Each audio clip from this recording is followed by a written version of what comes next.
The roots of all goodness lie in the soil of love. Good evening, everyone. My name is Manisha and I'm the head of programs at WIC India Dehradun. On behalf of WIC, I would like to extend a warm welcome to the members of Dehradun community for being here for today's session, Bhavar, Ek Prem Kahani, featuring Anil Rituri, in association with Windsor Publishing Company. Let me begin with a brief introduction about WIC. Our journey started in 2012 when the World Integrity Centre India Dehradun started a humble initiative in Uttarakhand to promote art, culture and harmony. Through our activities, facilities, events and affiliations, we aspire to provide different forms of entertainment, diverse ways of seeking information and knowledge, multiple avenues for social dialogue, various platforms and centers to engage in artistic and creative expressions.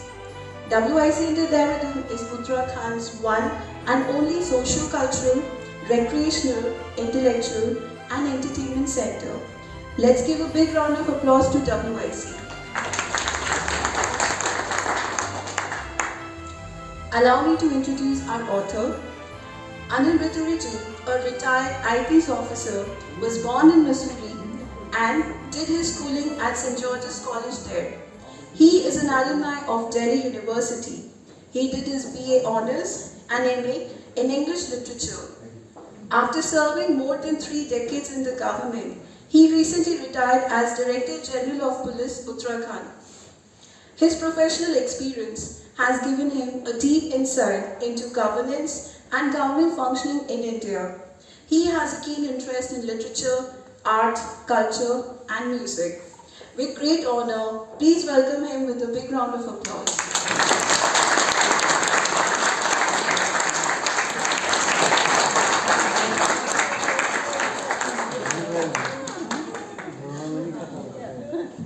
Now I would like to introduce our moderators for today.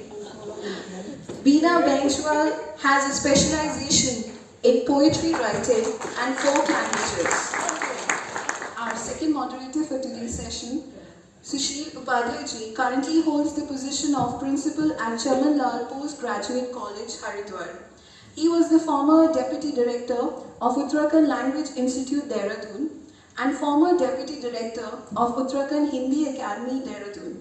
He was also the former Chairman of the Department of Hindi and Journalism at Uttarakhand Sanskrit University, Haridwar.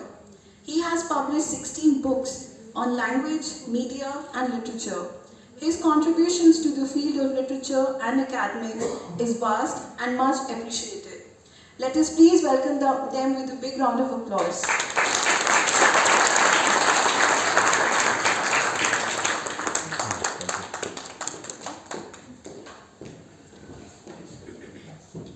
Thank you. Let us begin with today's session. The stage is all yours.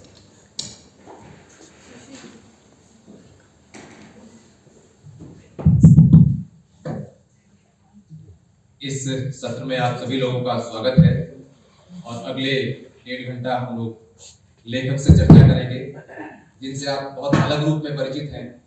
वो इस प्रदेश के DGP रहे हैं और IPS officer, लेकिन आज वो इस रूप में यहाँ पे नहीं है, बल्कि हम दो लोगों को जिम्मेदारी सौंपी गई है कि एक लेखक को प्रश्नों के दायरे में लेके आया जाए और एक पाठक के रूप में उनकी इस किताब के पाठक के रूप में हम और आप उस जगह हैं जहां लेखन की पूरी प्रक्रिया के साथ सहभागी हो सकें और महसूस कर सकें कि किस तरह से ये रचना लेखक के जहन में आई और कैसे ये प्रसवित हुई। इस सारी प्रक्रिया का हिस्सेदार बनने के लिए बहुत सीनियर लोग यहाँ मौजूद हैं। उत्तराखंड के देहरादून के जाने माने लेखक यहाँ मौजूद हैं, सीनियर ऑफिसर यहाँ मौजूद हैं और साथ में बहन बीना बेंजवाल जी यहाँ पर हैं, जिन्हें पूरा उत्तराखंड जानता है कि उनका शब्दों पे, भाषा विज्ञान पे और शब्द शास्त्र पे बहुत बड़ा काम है। जो लेखक हमारे साथ मौजूद हैं उनको अलग अलग धरातल पर हम लोग देखने की कोशिश करेंगे और ये उपन्यास भंवर एक प्रेम कहानी जो हमें से ज्यादा लोगों ने पढ़ा है और बहुत सारे लोगों का इसके साथ एक खास तरह का साधारणीकरण और तादात्म्यकरण है। तो बिना किसी भूमिका के मैं क्या मुझे अनुमति है पूरे सदन की कि मैं लेखक से एक बुनियादी सवाल के साथ शुरुआत करूं।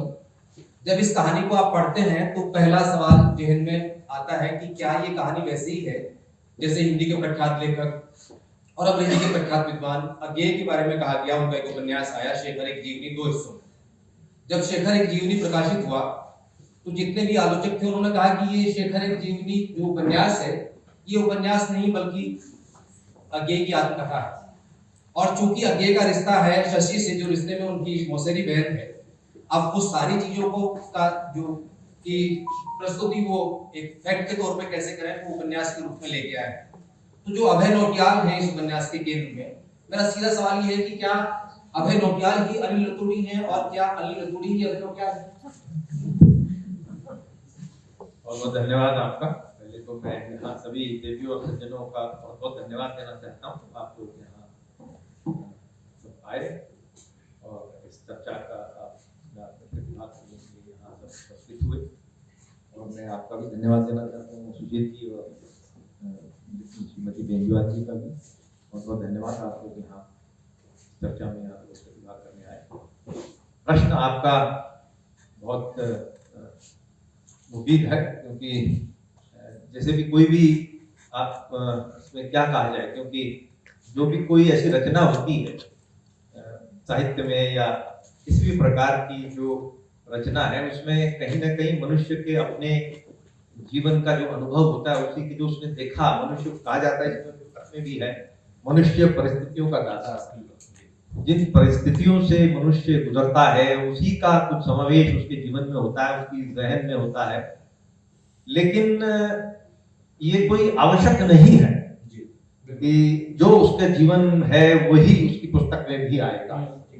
ये एक परिवेश है जो मनुष्य जिसका अनुभव करता है उससे सीखता है। और फिर कल्पना जो है वो अपनी जगह है। कल्पना जो आदमी मनुष्य संसार में रहता है वो इसको देखता है जो हमारे इर्द गिर्द जो प्रकृति है, और उस अपने अनुभव से और प्रकृति से कुछ नई चीज निकलती है। तो ये बात सही है कि जो भी होता है उसमें कुछ हद तक मैं अगर जो अंग्रेजी का कुछ सारा ले लूं इसमें, तो सैमुअल टेलर कोलरिज एक राइटर हुए हैं बहुत रोमांटिक लिटरेचर में। उन्होंने कहा था there should be something called willing suspension of disbelief. तो अगर जो आप जिसे बोलते हैं कि जब रीडर जो पाठक जब पुस्तक को पढ़े तो उसको उसमें यथार्थ दिखाई दे, ताकि वो उसमें विश्वास करे, तभी तो उसमें उसकी जिज्ञासा बढ़ेगी। तो उतना उसमें यथार्थ हो वो सब आपके अपने जो जीवन है उसी से आ सकता है। लेकिन कल्पना अपनी जगह है, तो इसलिए कुछ हद तक वो जो मैंने महसूस किया वो है। लेकिन जो इसके सारे पात्र हैं, जो कहानी है, वो पूरी तरह से कल्पना। मेरे इस सवाल के पीछे कुछ बुनियादी आधार मौजूद हैं। वो आधार क्या है कि अभय का जो बचपन है वो बीतता है मसूरी में, और लेखक की पैदाइश मसूरी की है। अभय जो है अंग्रेजी का अध्येता है और लेखक अंग्रेजी का अध्येता है।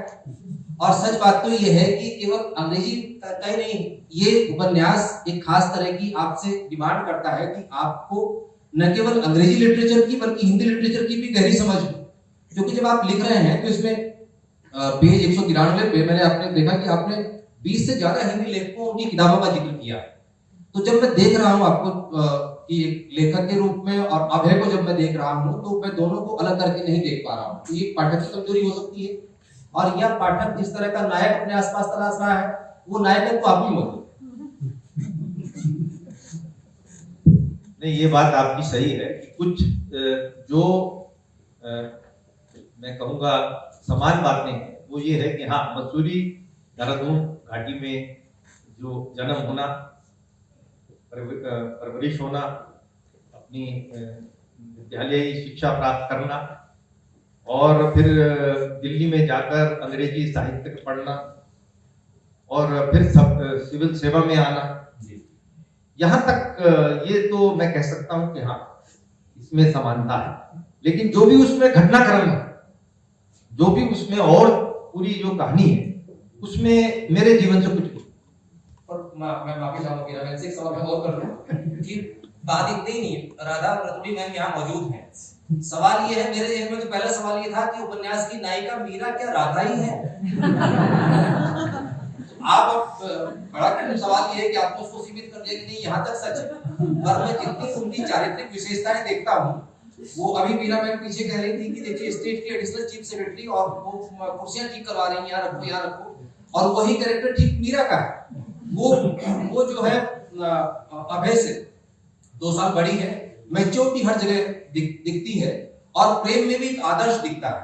तो जब आप दोनों गुणों को देखते हैं तो आप में अभय दिखता है और में मीरा दिखती है। वो आप अगर जो उसे देख रहे हैं, ये आपकी कमजोरी है, यह आपका अधिकार है। लेकिन मीरा 2 साल बड़ी है, वो मुझसे 3.5 साल छोटी है। वो एक प्रोफेसर है, ये एक प्रशासनिक अधिकारी है, तो भिन्नता अपनी जगह है।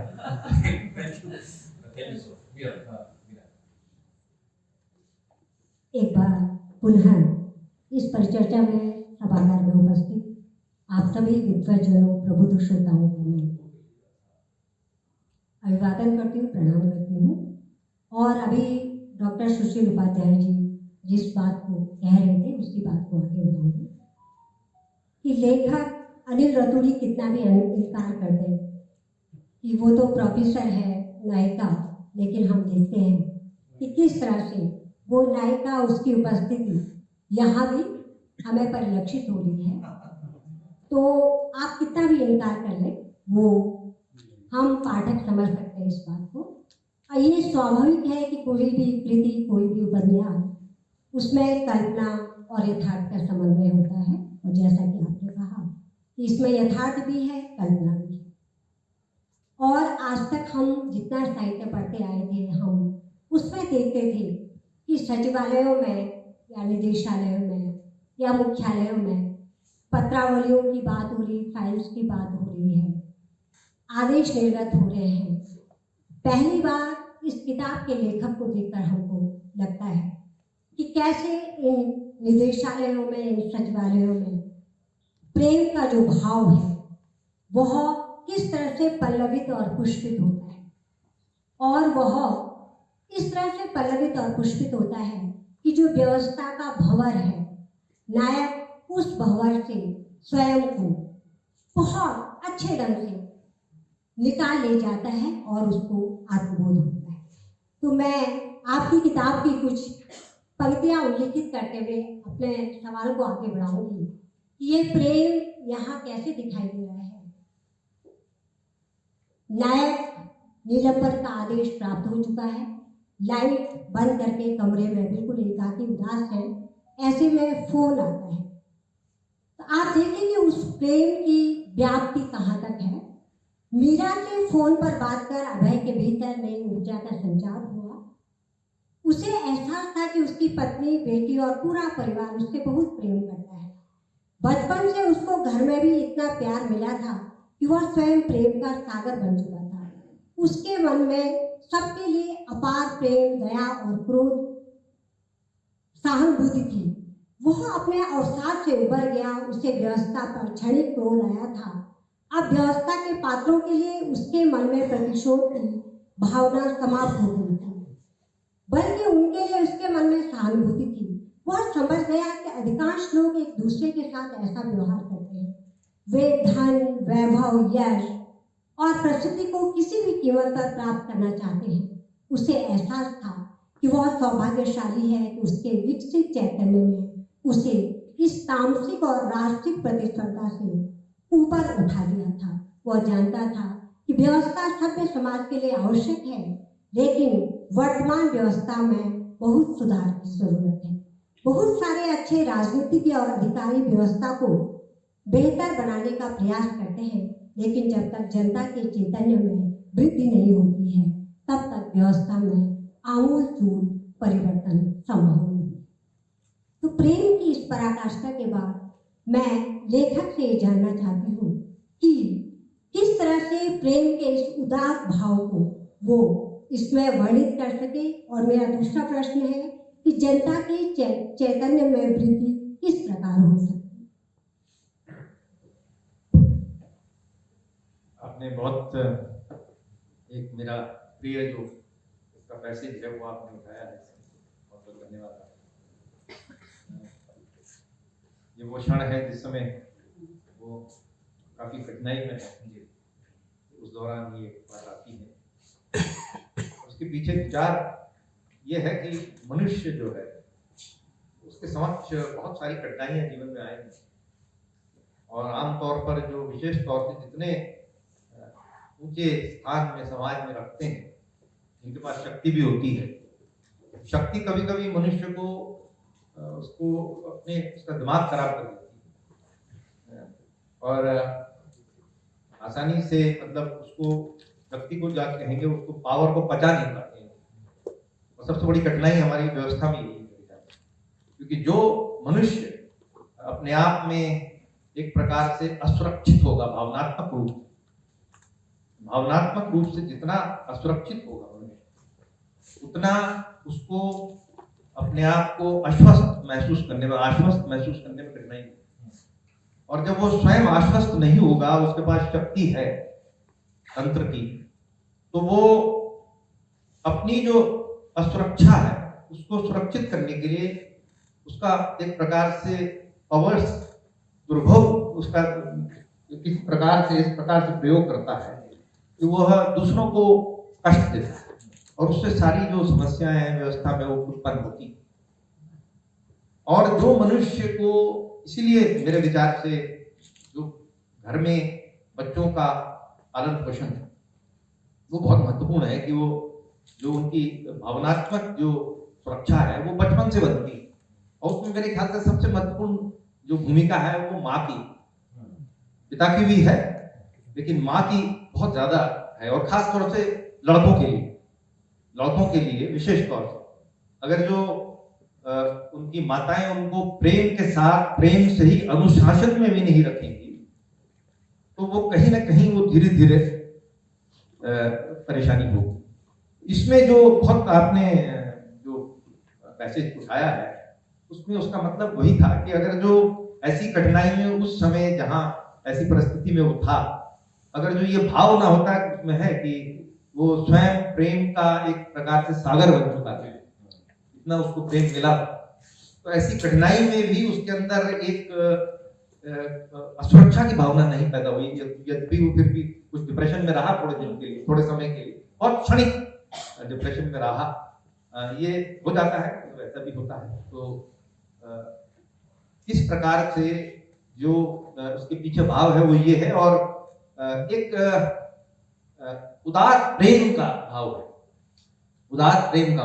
और वो जब आप स्वयं सुरक्षित हैं भावनात्मक रूप से, तो जो भी आपसे मिलेगा वो धीरे धीरे उस पर भी ट्रांसफर होता है। दूसरे जो भी आदमी आता है और कोई कठिनाई में आता है, आपको काम भी कराने हैं, आपको अनुशासन भी लगाना है, क्योंकि आप खासतौर से प्रशासनिक व्यवस्थाओं में आप हजारों लाखों आदमी आपके अधीनस्थ कार्य कर रहे हैं। तो ऐसी परिस्थिति में ये भी ध्यान रखना कि मानवीय पहलू क्या है, तो वो सारा उसी से आता है कि जब वो अपने आप स्वयं प्रेम के सागर बना हुआ था। 2 पैराग्राफ मैं इसमें से पढ़ देना चाहता हूँ, और दोनों पैराग्राफ के माध्यम से मैं लेखक से ये जानना चाहता हूँ कि जो द्वंद्व है नायक का, पहला पैराग्राफ जो बीना मैम ने जहाँ बताया है निलंबन की बात का, निराश होकर अभय अंधेरे में पलंग पर लेटा रहा। उसे लग रहा था कि अब तक जीवन में उसने जो भी किया था वह सब नष्ट हो गया। वह एक असफल मनुष्य और असफल अधिकारी है। उसे कई वर्ष पुराना वो दृश्य याद आया जब वह नाना के साथ रेलगाड़ी से इलाहाबाद जा रहा था। एक आदमी ने रेल के आगे कूदकर आत्महत्या कर ली थी। युवावस्था में तब अभय समझ नहीं पाया था कि कोई व्यक्ति कैसे अपनी जान ले सकता है। आज उसे मृत व्यक्ति के साथ सहानुभूति हो रही। ये पहला पैराग्राफ है जो नायक के द्वंद्व को दिखाता है। दूसरा पैराग्राफ ये है, सर से बात हो रही थी तो मैंने कहा कि सेंट्रल आइडिया क्या है सर, ना जब मैं एक पाठक के रूप में पढ़ता हूँ तो सेंट्रल आइडिया क्या है, मुझे इनकी पंक्ति क्लिक कर रही। लेकिन एक दूसरा हिस्सा भी इसमें है, उसमें जो एक दर्शन पक्ष जो आता है आपने उससे पहले अर्नेस्ट हेमिंग्वे की किताब का जो एक मुख्य पात्र है फ्रेडरिक के माध्यम से यहाँ कहा है, मनुष्य को अपनी आत्मा के उत्थान के लिए स्वयं परिश्रम करना होगा। विकसित मानव में प्रेम की अपार संभावनाएं हैं।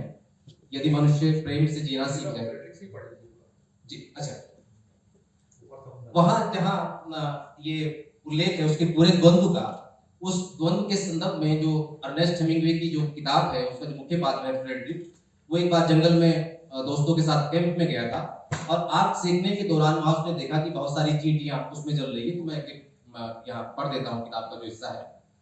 फ्रेडरिक ने जब लकड़ी आग में डाली तो उस पर चींटियां चल रही थी। उसने देखा चींटियां आग से बचना चाहती थी, लेकिन अपने को बचाने के प्रयास में वे भागकर आग पर गिर रही थी। युवा फ्रेडरिक को लगा कि उसके पास कुछ पल के लिए चींटियों का भगवान बनने का अवसर है। लकड़ी को आग से निकालकर वह उनकी जान बचा सकता था, लेकिन उसने ऐसा नहीं किया, बल्कि इसके विपरीत किया। शराब पीने के लिए उन्हें एक प्याले की आवश्यकता थी। प्याले में कुछ पानी था जो फ्रेडरिक ने आग में डाल दिया ताकि प्याला शराब के लिए खाली हो जाए। नतीजा यह हुआ कि चींटियां तेज भाप से मरने लगी। उसने हमारे संसार की हालत भी कुछ ऐसी ही है। चींटियों की तरह मनुष्य भी आनंद की खोज में अविकसित सोच के कारण अपने और दूसरों के लिए दुख पैदा करता है।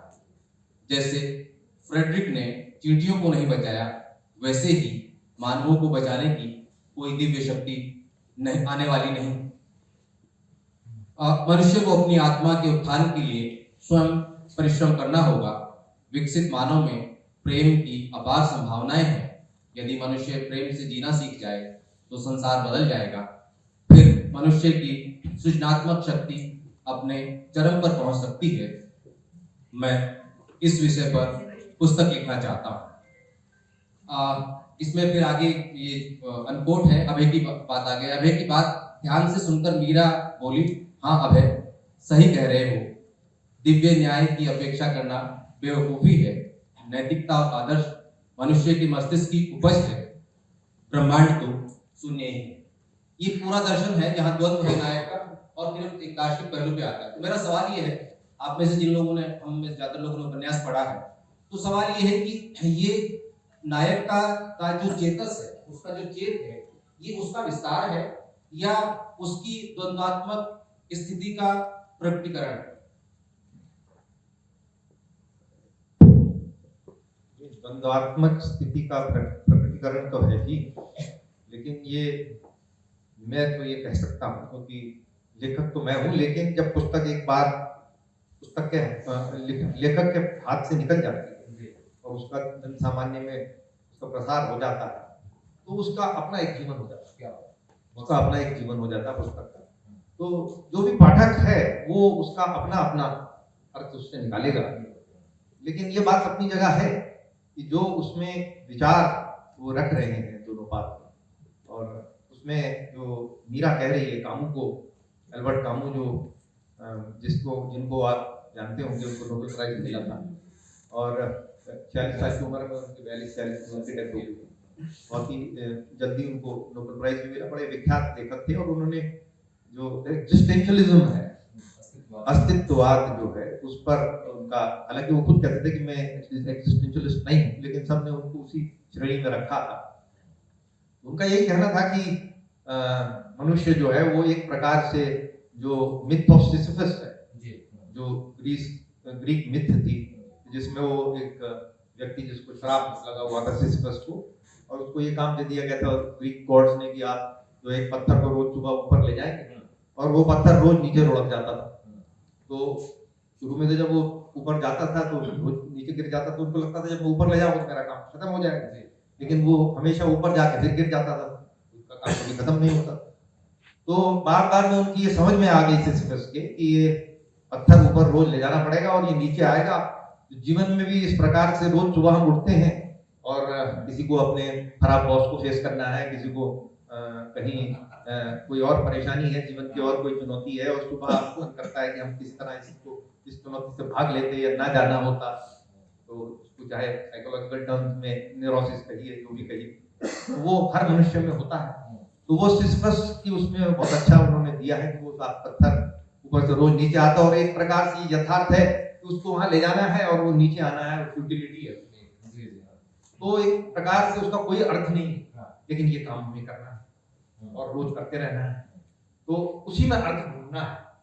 तो वो फिर बाद में जब सिसिफस, एल्बर्ट कामू ये कहता है कि जब वो ऊपर जाता है तो लोग एक प्रकार से सिसिफस को बहुत त्रासदी के तौर से देखते कि तो एक ऐसा पात्र है जो और कुछ इसका मतलब नहीं, लेकिन वो कहता है कि नहीं, जब वो ऊपर पहुंच जाता है और वो ऊपर पहुंच के वो पत्थर नीचे आता है, तो उसको ये पता है कि नीचे आना है, फिर लाना है वापस। अब वो नीचे उतरे, अब जब वो नीचे उतरता है उस समय वो मुक्त है, क्योंकि उसके अंदर ये ज्ञान है कि ये पूरी रचना क्या है संसार की, उसको ये पूरा पता है कि इसका होना क्या है।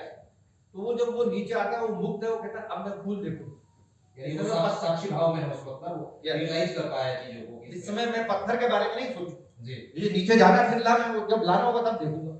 अभी नीचे जाके मैं फूल देखूं, सूर्य उदय देखूं, कोई अच्छे कार्य देखूं, किसी का निस्वार्थ कोई कार्य कर रहा है उसको शाबाशी दूं।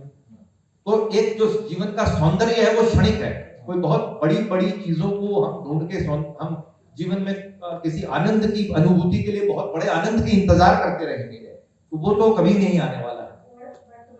तो अभी तत्काल तौर पर जो सौंदर्य आपके सामने है उसका आनंद जीवन में आप उठाइए, और फिर जब पत्थर उठा के ले जा रहे हैं, पत्थर उठा के ले जाइए। मुझे इस किताब में एक बात ने बेहद प्रभावित किया, और वो मैं तुलना नहीं कर रहा हूँ, लेकिन राजेंद्र यादव के लेखन में खूब मिलती है। वो क्या मिलती है कि राजेंद्र यादव की आप किसी भी किताब को उठाइए, किसी भी लेख को उठाइए, तो एक लेख में कम से कम 20-30 ऐसे संदर्भ होते हैं जिसमें आपको लगता है, उनको पढ़ने के बाद आपको लगता है कि आप बहुत कम पढ़े लिखे। तो इस किताब में असल में अगर आप सूची बनाएं तो कम से कम अंग्रेजी की 50 से 60 महत्वपूर्ण किताबों का जिक्र है, कम से कम हिंदी की 30 से 40 किताबों का जिक्र है। तो मुझे लगा कि पाठक पे एक बड़ी चुनौती आप डाल देते हैं कि अगर आपने ये सब नहीं पहले से पढ़ा हुआ है तो पहले थोड़ी सी तैयारी कर लीजिए। तो क्या इसके लिए आपने पहले से तैयारी की हुई थी ऐसी, या अचानक ही हुआ? ये भी आपका बहुत अच्छा प्रश्न है, क्योंकि आप जैसे सब जानते ही हैं, मैं साहित्य का छात्र रहा, और फिर जीविका करने के लिए अब हम सब कुछ कोई ना कोई जीविका करनी है, तो उसके लिए मुझे सेवा में आना पड़ा और वर्दी की सेवा में आ गया। और वर्दी की सेवा इस प्रकार थी कि जिसमें आप लोग जानते हैं, बाकी जगह तो फिर भी अभिव्यक्ति रहती है, हम लोग यूनिफॉर्म में जो रहते हैं उसमें कॉन्स्टिट्यूशन का जो फ्रीडम ऑफ एक्सप्रेशन है वो हमारा कुछ हद तक रिस्ट्रिक्शन ऑफ राइट्स रहता है। हम लोगों को हमारी जो अभिव्यक्ति है उसको अनुशासन में बांध दिया, तो बिल्कुल ही और बंद हो गया। तो ये अपने अंदर एक जो एक अभिव्यक्ति की जो चाहत बहुत दिनों से थी, लेकिन कुछ कर नहीं पाए, क्योंकि मैं ऐसा भी नहीं था कि सेवा में मैं लिखता रहता और काम, क्योंकि हाँ तो हमारा आप जानते हैं जिस प्रकार की सेवा में तो वहाँ तो जीवन मृत्यु का सवाल रहता है, तो आप एक क्षण भी कहीं और दिमाग लगाएंगे तो वो अनैतिक तौर से मुझे स्वयं मतलब अच्छा नहीं लगता था। तो वो पीछे चला गया कि तो ये सामने है, इसी में वही पत्थर उठा के रोज ले जाता था, तो जाते थे उसको लेके। अब एक बार मुझे कुछ अवसर मिला था, विदेश में प्रशिक्षण में मैं गया था और लंदन में हम लोग थे, तो वहाँ मेरे ख्याल से फ्राइडे का दिन था, शाम हो गई थी, सब लोग बाकी घूमने चले गए, कोई फ्रांस से आ गया, कोई कहीं चला गया। मेरी फ्लाइट सोमवार को, वो भारत सरकार ने कुछ इस प्रकार से करी थी कि 2 दिन लोग घूम घाम लेंगे। मैं अपने होटल में था, अच्छा होटल था, वहाँ बैठे हुए थे, तो एक कुछ मेरे पास डायरी थी, उसी में मैं बैठ के मैंने 2 दिन सबसे पहले कविता लिखी, बहुत कविता है, तो जो उसमें जो मुख्य जो भाव था, उसका जो भाव है या जो मैं कहूँगा विचार है वो कविता में। और फिर ये सोचा कि उसके लिए एक पुस्तक, एक उसमें पात्र गढ़े, उसके बाद गढ़े। तो जो आप कह रहे हैं कि मतलब आपका सवाल जो था वो ये था कि आपने जो सब पुस्तकें हैं इसमें, और आपने इसको किस प्रकार से, मतलब वो कोई बोझिल नहीं बनाती, पूरी प्रक्रिया को बोझिल नहीं बनाती, वो सही भाव से आई।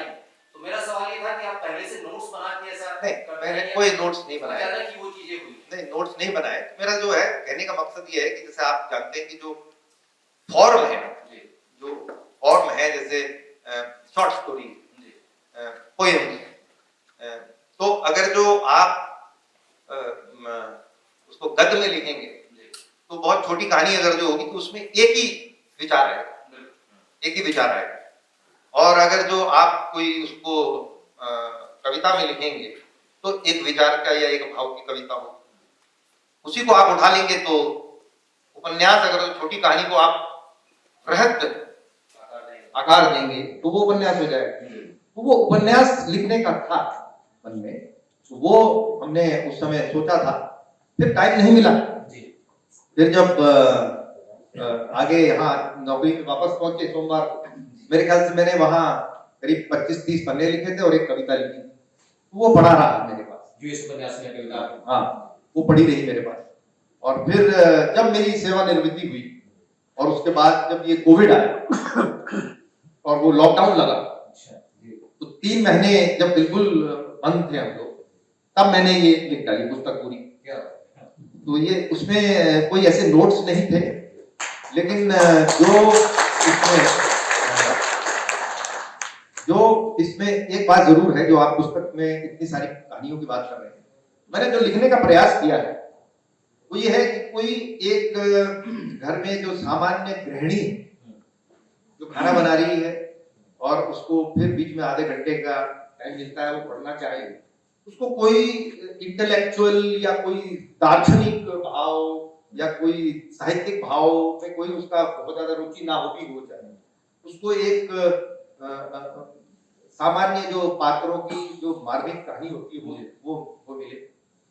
फिर उसका एक दूसरा लेवल है, जो कोई व्यवस्था या तंत्र या आज के जो परिवेश है, जो भारत की सामाजिक, आर्थिक और राजनीतिक इतिहास भी लगभग 30 वर्ष का इसमें कवर करा हुआ है, उस परिवेश से उसको देखने जाए दूसरे लेवल।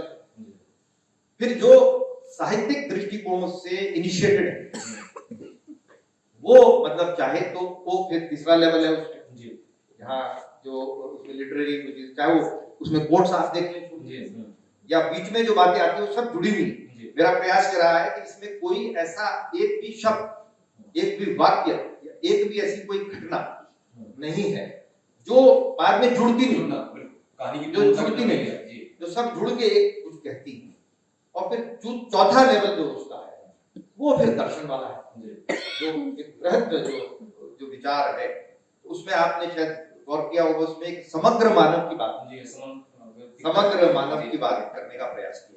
तो ये सारी चीजें उसमें बिल्ड करी गई है। तो जब कोई सामान्य दृष्टिकोण से उसको पढ़ेगा, कोई अनइनिशिएटेड, तो उसको एक साधारण कहानी लगेगी और बहुत सारे शुरू में ऐसे लग सकते हैं, ऐसी घटनाएं लग सकती हैं कि ये कहाँ घुमा रहे हैं इधर उधर, अभी इधर ले जा रहे हैं, अभी उधर ले जा रहे हैं, कहाँ इसका कोई नहीं, क्या मतलब है। लेकिन जब वो अंत तक आप उसको देखेंगे तो मेरा ये विचार है कि शायद वो सब समझ जाएंगे कि हाँ कुछ हो रहा है। आपके कहने का आशय ये है कि एक प्रशासक के भीतर एक लेखक धीरे धीरे तैयार हो रहा था और कोरोना काल में वो खुलकर बाहर आए।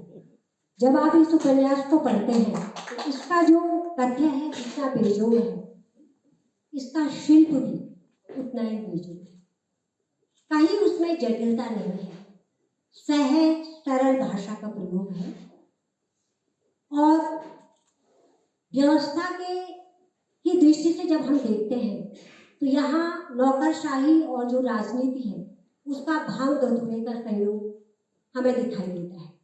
लेकिन जो कथानायक है वह उस व्यवस्था में उस पतनशीलता की ओर नहीं जाता है, सारी ओर इंगित करते हुए कि क्या हो रहा है, कहाँ क्या हो रहा है, अपने आप सकुशल बच निकलकर अपने को श्रेष्ठ लेखक साबित करते हैं। तो ये तो हम कथ्य की बात कर रहे हैं। रतुड़ी जी से मैं जानना चाहती हूँ कि जब आप कहानी को पहाड़ों की ओर ले जाते हैं, अपने ननिहाल, कथानायक जाता है पंत गांव में और वहाँ अभय लौटियाल गांव जा रहा है, तो जब आप गांव का चित्रांकन करते हैं, वहाँ की प्रकृति का वर्णन करते हैं, वहाँ आपकी जो भाषा है वह बिल्कुल प्रकृति के उस गुलाबी और नारंगी रंग में डूबी हुई मिलती है। जब आप पत्रावलियों की बात करते हैं तो वो भाषा आदेश निर्गत करने वाली होती है। तो क्योंकि जैसे कहा गया कि हमने शब्दों पर काम किया है, तो वहाँ पर अभय अपनी माँ से एक प्रश्न पूछता है कि कुछ आवाज़ आ रही है घर में, जब वो पंत गाँव में रह रहे हैं अपनी माँ के साथ में निहाल हुआ है। तो माँ कहती है कि बेटा आपकी जो मामी है मैथिली जी, वो चक्की चला रही है।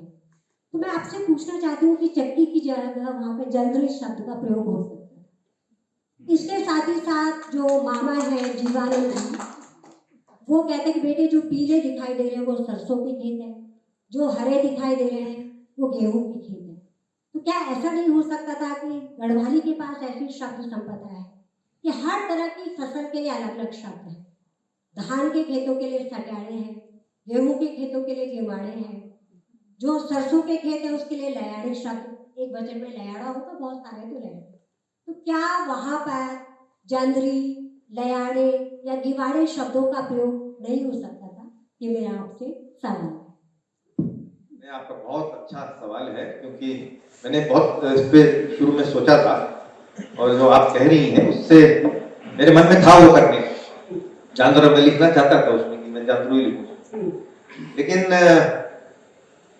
एक तो ये था कि मैं ये चाहता था कि इसको ज्यादा से ज्यादा लोग पढ़े, और ये बात उसको लिखने में ये जरूर होता कि एक पहाड़ की शब्दावली जो है वो हमारी मेन स्ट्रीम में आती और उसका मुख्य धारा में आके एक प्रकार से और करेंसी में ये हो सकता है और ये करना चाहिए। भविष्य में मैं शायद इसको करूंगा, भविष्य में मैं करूंगा, लेकिन ब्रैकेट में दे सकते थे सर, ब्रैकेट में। हाँ, तो अब क्योंकि ये मेरी पहली पुस्तक थी और मैं अभी कोई लेखक हूं नहीं, मैं तो लेखक, मेरा ये अपनी अभिव्यक्ति का प्रयास है।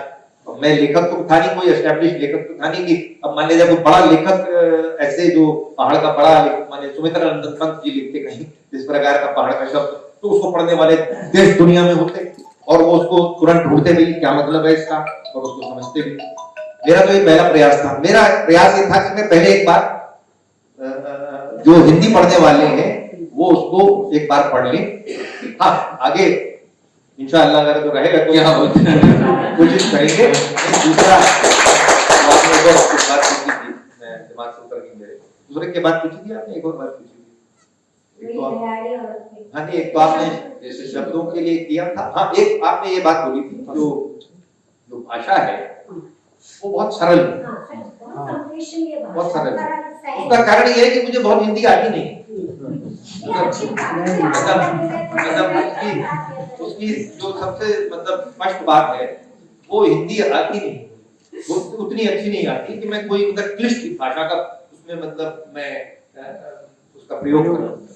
जो मेरे ये अपने आप में एक ये भी एक स्टेटमेंट है कि मैंने ये पहली पुस्तक अपनी हिंदी में, ये मेरा एक कॉन्शियस प्रयास है।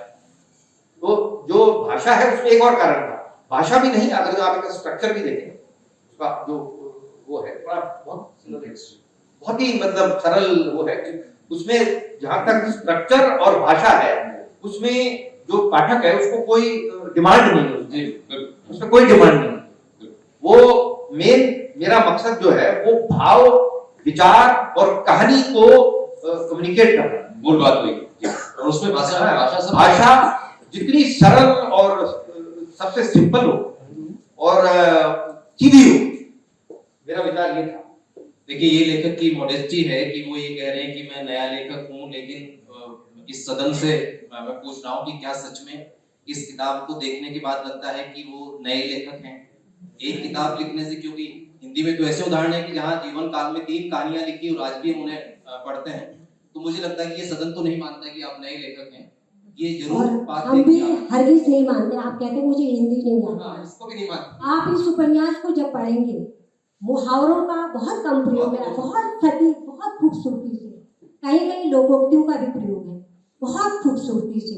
तो ये आप कह नहीं सकते कि इतने पाठक आपके हैं कि मुझे हिंदी नहीं आती, बहुत अच्छे ढंग से हिंदी आती है, बहुत सरल सहज, बहुत उत्कृष्ट साहित्यिक हिंदी आपने नहीं लिखी है, लेकिन बहुत गम्य हिंदी उसमें नजर। लिटरेचर के भी बहुत सारे स्टूडेंट्स यहाँ बैठे हुए हैं जो अलग अलग कॉलेजों से आए हैं, तो आपकी रचना प्रक्रिया के बारे में एक सामान्य सा जो हर लेखक से पूछा जाता है कि आप जब लिखते हैं तो एक पद्धति तो खलील जिब्रान की है कि जब वो लिखते हैं तो वो कहते हैं कि जब मैं लिखता हूँ तो मैं नहीं लिखता, अचानक कोई मुझे मजबूर करता है और मैं लिखने बैठता हूँ और फिर वो शब्द कहाँ से आते हैं, वो कहानी कहाँ से आती है, मुझे नहीं पता। और दूसरी पद्धति या प्रक्रिया ये है कि जिसे हम आचार्य हजारी प्रसाद द्विवेदी के साथ जोड़ते हैं कि सारा कथाक्रम स्पष्ट है पूरी तरह से, और तब आप लिखने बैठते हैं।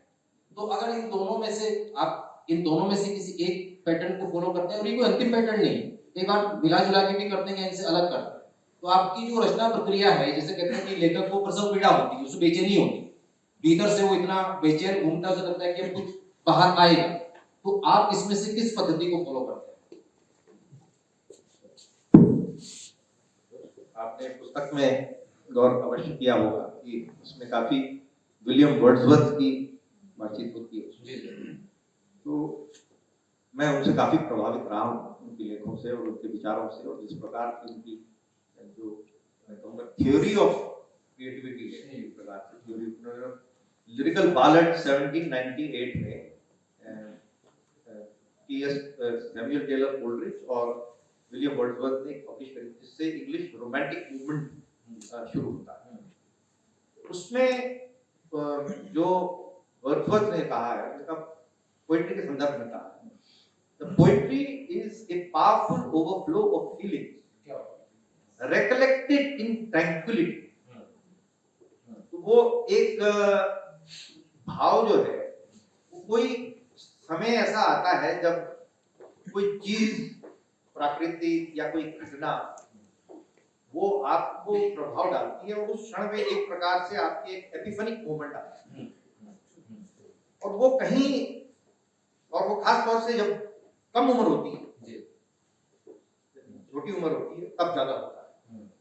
और वो फिर कहीं जो उसमें भिन्न भिन्न प्रकार के मनुष्य होते हैं, किसी किसी में वो उनके जहन में वो रहता है, वो मौजूद रहता है, उसको उस दौरान जब वो घटना होती है या बातें होती है, तो अभिव्यक्त नहीं कर पाते, समझ नहीं पाते, क्योंकि उस समय ना तो उनके पास इतनी शब्द है, ना इतनी समझ है, ना ऐसा अनुभव है, लेकिन वो बहुत पावरफुल इमोशन है, एक बहुत त्वरित तौर पर फिर वो ऐसे इकट्ठे होते चले जाते हैं। फिर एक धीरे धीरे समय हो जाता है, और समय होने के बाद फिर आदमी की जो इस प्रकार की जो संवेदनशीलता है, जो प्रकृति के प्रति है या बाकी घटनाओं के प्रति है, वो कुछ हद तक, क्योंकि आज अनुभव बहुत ज्यादा होता चला जाता है, तो कुंद होता जाता है, कुछ हद तक कुंद हो जाता है, लेकिन जो सोचने की शक्ति है वो बढ़ती चली जाती है, वो बढ़ती चली जाती है। तो वो जो घटनाएं होती हैं, वो एक प्रकार से कहीं अंदर रहती हैं, और फिर वो उनकी जो भावनात्मक बात थी वो तो आप नहीं महसूस होती, लेकिन उनकी जो बौद्धिक बात है वो आप बहुत त्वरित हो जाती है। ये दोनों मिलके फिर वो निकलती है जब ट्रैंक्विलिटी रहती है। तो हमारे साथ भी ऐसा ही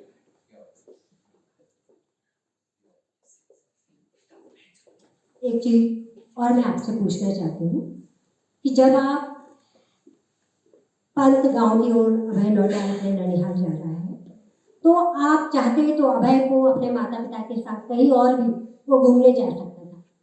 तो पंत गांव ले जाना, ब्यासी और देवप्रयाग से ले जाना, जब आप उसे पढ़ेंगे वहाँ आपको समय मिले, वहाँ आपको नदी में बहते हुए लकड़ियाँ आ रही हैं। आज वो दृश्य नहीं है, हमने भी वो दृश्य देखा है कि लकड़ियाँ बहकर आ रही है गंगा नदी में, ब्यासी की स्थिति कैसी है। तो इस उपन्यास में वो समय दर्ज है, वो सच्चाइयाँ दर्ज हैं। तो अभय को आप कहीं और भी घुमाने ले जा सकते थे, तो इसके पीछे आपका उद्देश्य क्या है कि आप उसे पंत गांव ले गए?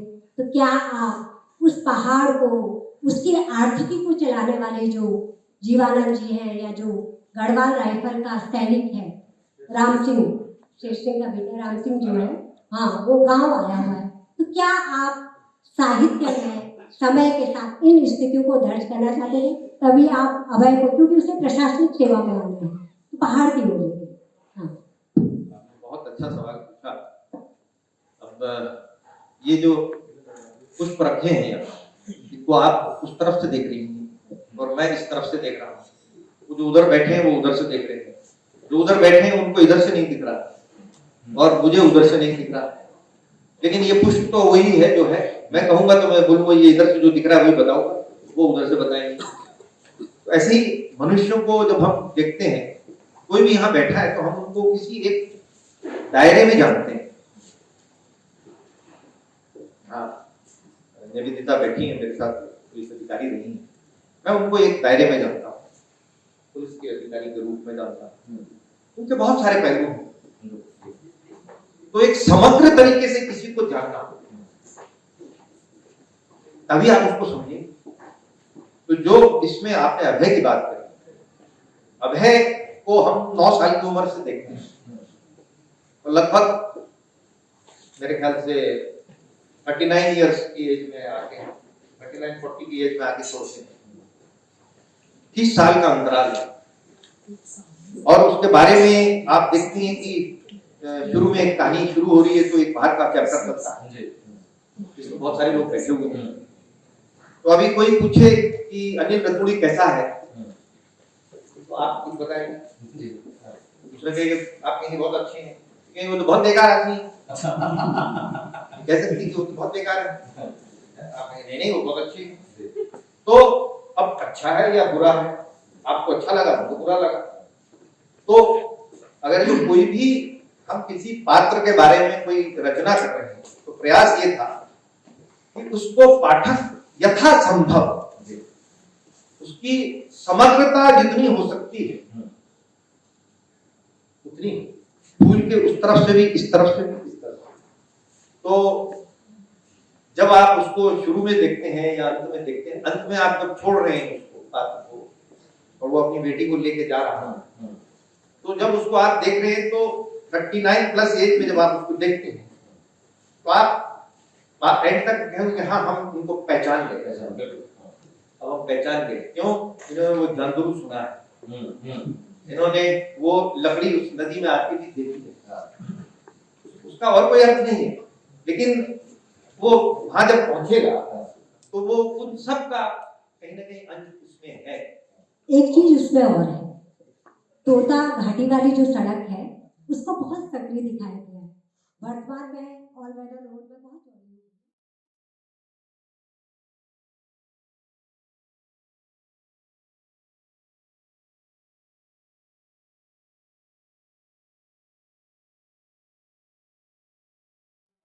खूबसूरती मेरा मैम केवल वही नहीं, अब आज की नई पीढ़ी को जो बच्चे 20, 22, 25 साल के हैं उनमें से कितने बच्चों ने पीसीओ को वर्क करते देखा होगा या वर्किंग पोजीशन में देखा होगा, या जब भारत में पहली बार रंगीन टीवी का प्रसारण हुआ तो उनमें उनके लिए वो सारी हिस्ट्री है। तो उसके साथ अभय आगे बढ़ता है। अभय को जब आप विकसित होता देखते हैं, जैसे कि लेखक ने भी कहा कि 9 साल के बच्चे से 39-40 साल का अधेड़ व्यक्ति 30 साल का उसका पूरा जीवन हम देखते हैं। आप जब अभय को गढ़ रहे हैं तो एक आदर्श नायक हमारे सामने दिखता है। भारतीय काव्य शास्त्र की दृष्टि से कहें तो वो धीर भी है, उदात्त भी है। तो इस मामले में हम और बीना बहन एक ही पायदान पे हैं कि इसके पीछे कोई खास वजह है कि आपने नायक को बहुत आदर्श रूप में गढ़ा है। कैसे, 3 बातों का जिक्र मैं करना चाहूंगा। जब वो 9-10 साल का है तो उसके फादर के दोस्त की बेटी शायद रूबी, वो 12-13 साल की बच्ची है, वो उसको छू लेती है या उसको पकड़ लेती है, वो अनुभूति। फिर एक दूसरी अनुभूति ये है कि जब महुआ उसके प्रति आकर्षित है और वो कहते हैं कि तुम तो मेरी एक दोस्त हो, और फिर वो मीरा के प्रति आकर्षित। तो पूरे उस विकास, उसके चरित्र के विकास में वो लगातार एक ऊंचे पायदान पर। तो ऐसा आपके जहन में पहले से था कि अभय को हमेशा ऊंचे पायदान पर होना चाहिए, या एक सामान्य मनुष्य जिसके अपने आकर्षण विकर्षण होते हैं वो भी उसमें दिखने चाहिए? इसके पीछे क्या वजह रही हो कि आपने बहुत ही आदर्श रूप में उसको प्रस्तुत किया? अब इसमें ये तो नहीं कह सकता कि क्या वजह रही हो, तो जो कल्पना में आया वो करते चले गए। और ये जरूर है कि किसी पुस्तक को पढ़ने से लोग, खासतौर से युवा पीढ़ी, प्रेरित हो, ऐसा प्रयास करने का करा गया है। लेकिन कोई और ऐसी कोई वजह नहीं। ये क्या आप कहेंगे कि ऐसे पात्र होते नहीं? ऐसा तो नहीं कहा जाता कि अपवाद रूप में तो होते हैं। अपवाद तो आदर्श के जो नायक होते हैं, जो हीरो जिसे हम कहेंगे, तो वो तो अपवाद ही होते हैं, इसीलिए वो प्रेरित करते हैं,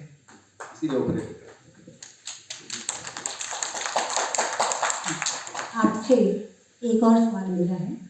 जब उपन्यास शुरू होता है तो केशव जी का ड्राइंग रूम है, लखनऊ का गोमती नगर है, समीर सिन्हा साहब से बात होती है, कंचन द्विवेदी मैम से बात होती है, और कंचन द्विवेदी मैम का जब जिक्र आता है तो जो केशव जी उनकी आंखों में वो एक नई चमक आ जाती है। तो वहाँ से वो प्रेम की यात्रा शुरू होती है जो अंत में इतनी सफल होती है। तो जो पाठक है वो सोचता है कि अब समीर सिन्हा साहब आएंगे, उत्तम टाइम्स के संपादक मित्तल जी आएंगे या सुनील खुराना जी आएंगे और एक चर्चा होगी विभिन्न मुद्दों पे और वैश्विक मुद्दों पे या देश के जो मुद्दे हैं राजनीति पे उन पे चर्चा होगी। लेकिन अनायास बीच में कलम सिंह जी का 5 वर्ष का बेटा आ जाता है गौतम, और बहुत प्यार से केशव जी की गोद में बैठकर बोलता है कि 3 दिन बाद मेरा जन्मदिन है, आप मुझे क्या तोहफा देंगे। और तब केशव जी बोलते हैं कि मैं तुम्हें एक छोटी सी साइकिल दूँ। तो ये वादा हो जाता है। तो वो जो प्रेम है उस साइकिल पे सवार होकर पूरे उपन्यास में अंत तक अलग अलग रूपों में दिखाई देता है। कहीं वो वात्सल्य है, कहीं वो प्रणय है, कहीं केशव जी के प्रति आदर का भाव है अभय के मन में, कहीं श्रद्धा का भाव है। तो ये अलग अलग रूपों में दिखाई देता है। तो ये जो बीच में आप गौतम को लाए, ये सायास है या अनायास है, मैं जानना चाहती हूँ, क्योंकि उससे मैं बहुत ज़्यादा प्रभावित हूँ। मैं कह रही थी बहुत बोझिल चर्चा होगी, फिर बात आगे बढ़ेगी, सब लोग मिलेंगे, फिर रात्रि का भोजन होगा, लेकिन वो जो गौतम का आना है वो और उत्सुकता बढ़ा देता है किताब के बारे में। नहीं, आपने बात अच्छी पकड़ी आपने, क्योंकि जो इसमें बहुत सारे लोगों ने जो इसका शीर्षक है उसको देखा, और भंवर तो एक प्रकार का शीर्षक है और उसके नीचे दूसरी लाइन है एक प्रेम कहानी। तो बहुत सारे जो पाठक हैं उनका जब शुरू में उन्होंने पुस्तक ली तो उनका ये था कि इसमें प्रेम कहानी का एक जो पारंपरिक जो प्रेम कहानी है उसी को देखने का नजरिया या उनकी अपेक्षाएं थी। लेकिन जो आप कह रही हैं इसमें तो उदार प्रेम की जो बात है, हर प्रकार का इसमें मनुष्य के जो हृदय है उसमें इतना ज्यादा विशाल हो कि उसमें हर किस्म का प्रेम हो। तो ये इसमें था, और जो आप कह रही हैं वो बहुत सही है, क्योंकि शुरू में ही वो चीज आती है और वो उससे ही शुरू होगी। वो आप कह रही वो बिल्कुल अनायास नहीं है। हाँ, यही मैं जानना चाहती थी कि बहुत अच्छा लगता है। नहीं तो ये था कि रिटायर्ड है लोग, कैसी चर्चा बहुत बोझिल हो जाएगी, बौद्धिक हो जाएगी। लेकिन गौतम की जो उपस्थिति वहां दर्ज की गई है वो बहुत एक वात्सल्य का भाव ले आती है, और फिर वो प्रेम जो है वो अलग अलग रूपों में उपन्यास में आगे बढ़ता है। लेखक कैसे भविष्य दृष्टा भी होता है, वो बात सर से जिक्र हो रहा था, तो वो ठाका लगा के उस पर हंस पड़े। इसमें अब देखिए, बात बताने से पहले सर हंस पड़े हैं। उसमें एक जिक्र आता है कि जहाँ वो जिलाधिकारी के रूप में लेखपाल पटवारी भर्ती परीक्षा करते हैं और बाद में सारा स्टेनो एक भला आदमी है लेकिन पत्नी के दबाव में वो सारी चीजें करता है। पत्नी के घर से पत्नी घर पे पैसा रखती है, पैसा पकड़ा जाता है, और अचानक ये घटना संयोग से उत्तराखंड में घटित होती है। तो मैंने सर से कहा कि लेखक भविष्य दृष्टा तो होता है लेकिन इतना पास का भविष्य देख पा रहा है, ये कैसे संभव होता है? अब इसमें मैं यही कहूंगा कि क्योंकि हालांकि पुस्तक तो मैंने 2021-22 में लिखी है, और ये घटना जो आप बता रही है तो अब की है। उसमें हर चीज ऐसे मैच होती है कि जिलाधिकारी है, वो पटवारी का चयन है, पत्नी है, उधर भी इधर स्टेनो है, उधर सेक्शन अफसर है, वही पैसा घर से पकड़ा जाता है, वही पैसा घर से इधर से पकड़ा जाता है। तो अचानक लेखक जो है ऐसे जो 1 साल बाद को देख पा रहा है, तो अच्छा इस दिव्य दृष्टि के बारे में या तो राधा में बता सकती है ये एक संयोग है, लेकिन हाँ ये क्योंकि ये कोई पहली बार नहीं हो रहा है, बहुत हुआ है, और भगवान करे आगे ना हो। ठीक बात। लेकिन लेखक के बारे में बात हमेशा कही जाती है, ये थोड़ा सा लाइटर वे में बात कही गई, लेकिन लेखक के बारे में हमेशा कहा जाता है कि वो भविष्य को अलग तरह से देखता है, और जरूर नहीं को हमारे आसपास ही घटित है, संभव है कि वो कहीं दूसरी जगह घटित हो रहा हो। 2 सवाल हैं जिनका हालांकि मुझे पहले से उत्तर पता है कि आप क्या उत्तर देंगे, लेकिन फिर भी मैं एक सवाल पूछना चाह रहा हूं। हिंदी में ऐसे लेखकों की एक बड़ी सूची है जिनकी पृष्ठभूमि अंग्रेजी की है, जिन्हें अंग्रेजी का विचारक माना गया, अंग्रेजी का लेखक माना गया। उसमें प्रोफेसर रामविलास शर्मा का नाम है, अग्गी जी का नाम है, समकालीन लोगों में अशोक वाजपेयी जी का नाम है, जो समानांतर रूप से अंग्रेजी में लिखते रहे। और आपकी पृष्ठभूमि अंग्रेजी की थी, हालांकि शुरू में आपने जिक्र किया उस चीज का। तो जब आपने हिंदी में लिखने के बारे में सोचा, सामान्य तौर पर तो आपने ये कहा कि भाई क्योंकि पाठक वर्ग वैसा है और आप अपने लोगों से कनेक्ट होना चाह रहे हैं, लेकिन क्या जैसे जो हिंदू माइथोलॉजी में कहा जाता है कि 3 तरह के ऋण होते हैं, तो क्या ये ऋषि ऋण से या गुरु ऋण से मुक्ति का प्रयास था? अब मेरा जन्म मसूरी में हुआ और आप लोग सब अवगत हैं, मसूरी भारत में होते हुए भी एक प्रकार से वहाँ अब तो फिर भी काफी मेन स्ट्रीम से जुड़ गया है, लेकिन सन 60 और 70 तक मैं कहूँगा वो एक प्रकार से जो अंग्रेजों के जाने के बाद वहाँ प्रभाव था वो चलता रहा। और संयोग से मैं गया भी कॉन्वेंट में पढ़ने के लिए, और वहाँ उस जमाने में तो अंग्रेज ही नन्स हुआ करती थी। मैंने कॉलेज स्कूल भी जो पढ़ा वहाँ भी आयरिश ब्रदर्स होते थे, वो भी आयरलैंड के थे सब, और अंग्रेजी में ही पढ़ा। वहाँ अंग्रेजी हिंदी में बोलना अलाउड नहीं था, वहाँ पे आप हिंदी में बोलेंगे तो आपको सजा मिलती थी उस जमाने में। वो बोल ही नहीं सकते थे, मतलब उस परिवेश ही ऐसा था कि 5वीं 6ठी के 3री 4थी के बाद ही बिल्कुल अंग्रेजी में ही बोलना शुरू करते थे सब लोग।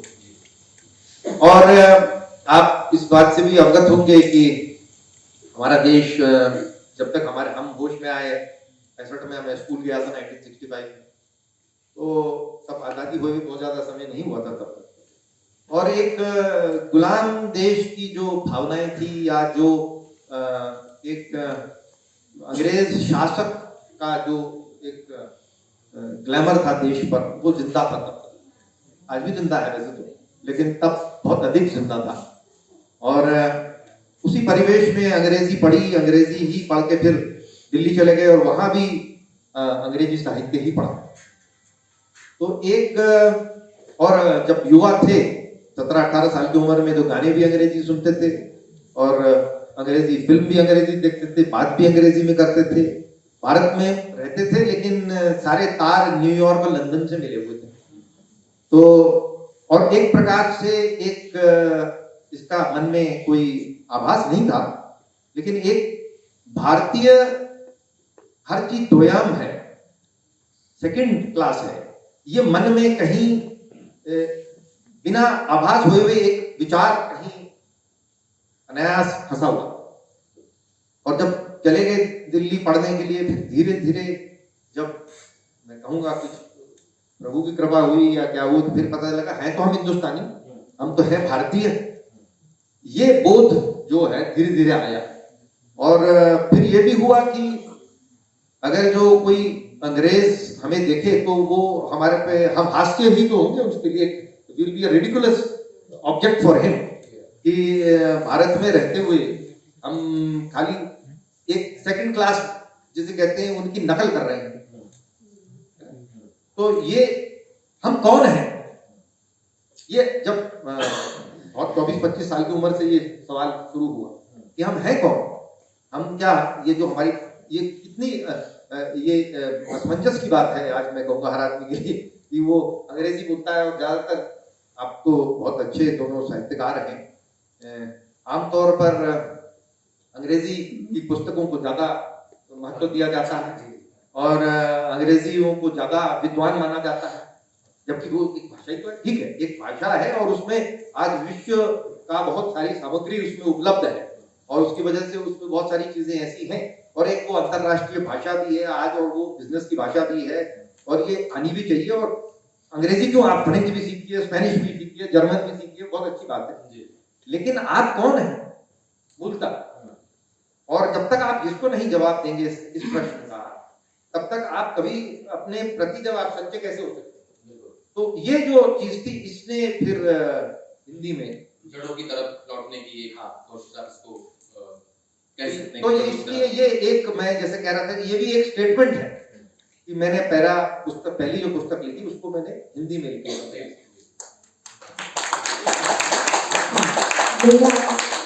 एक और सवाल आपसे है, मैं देख रही हूँ कि सभागार में महिलाओं की उपस्थित काफी, और मैं महिला वर्ग का प्रतिनिधित्व कर रही हूँ।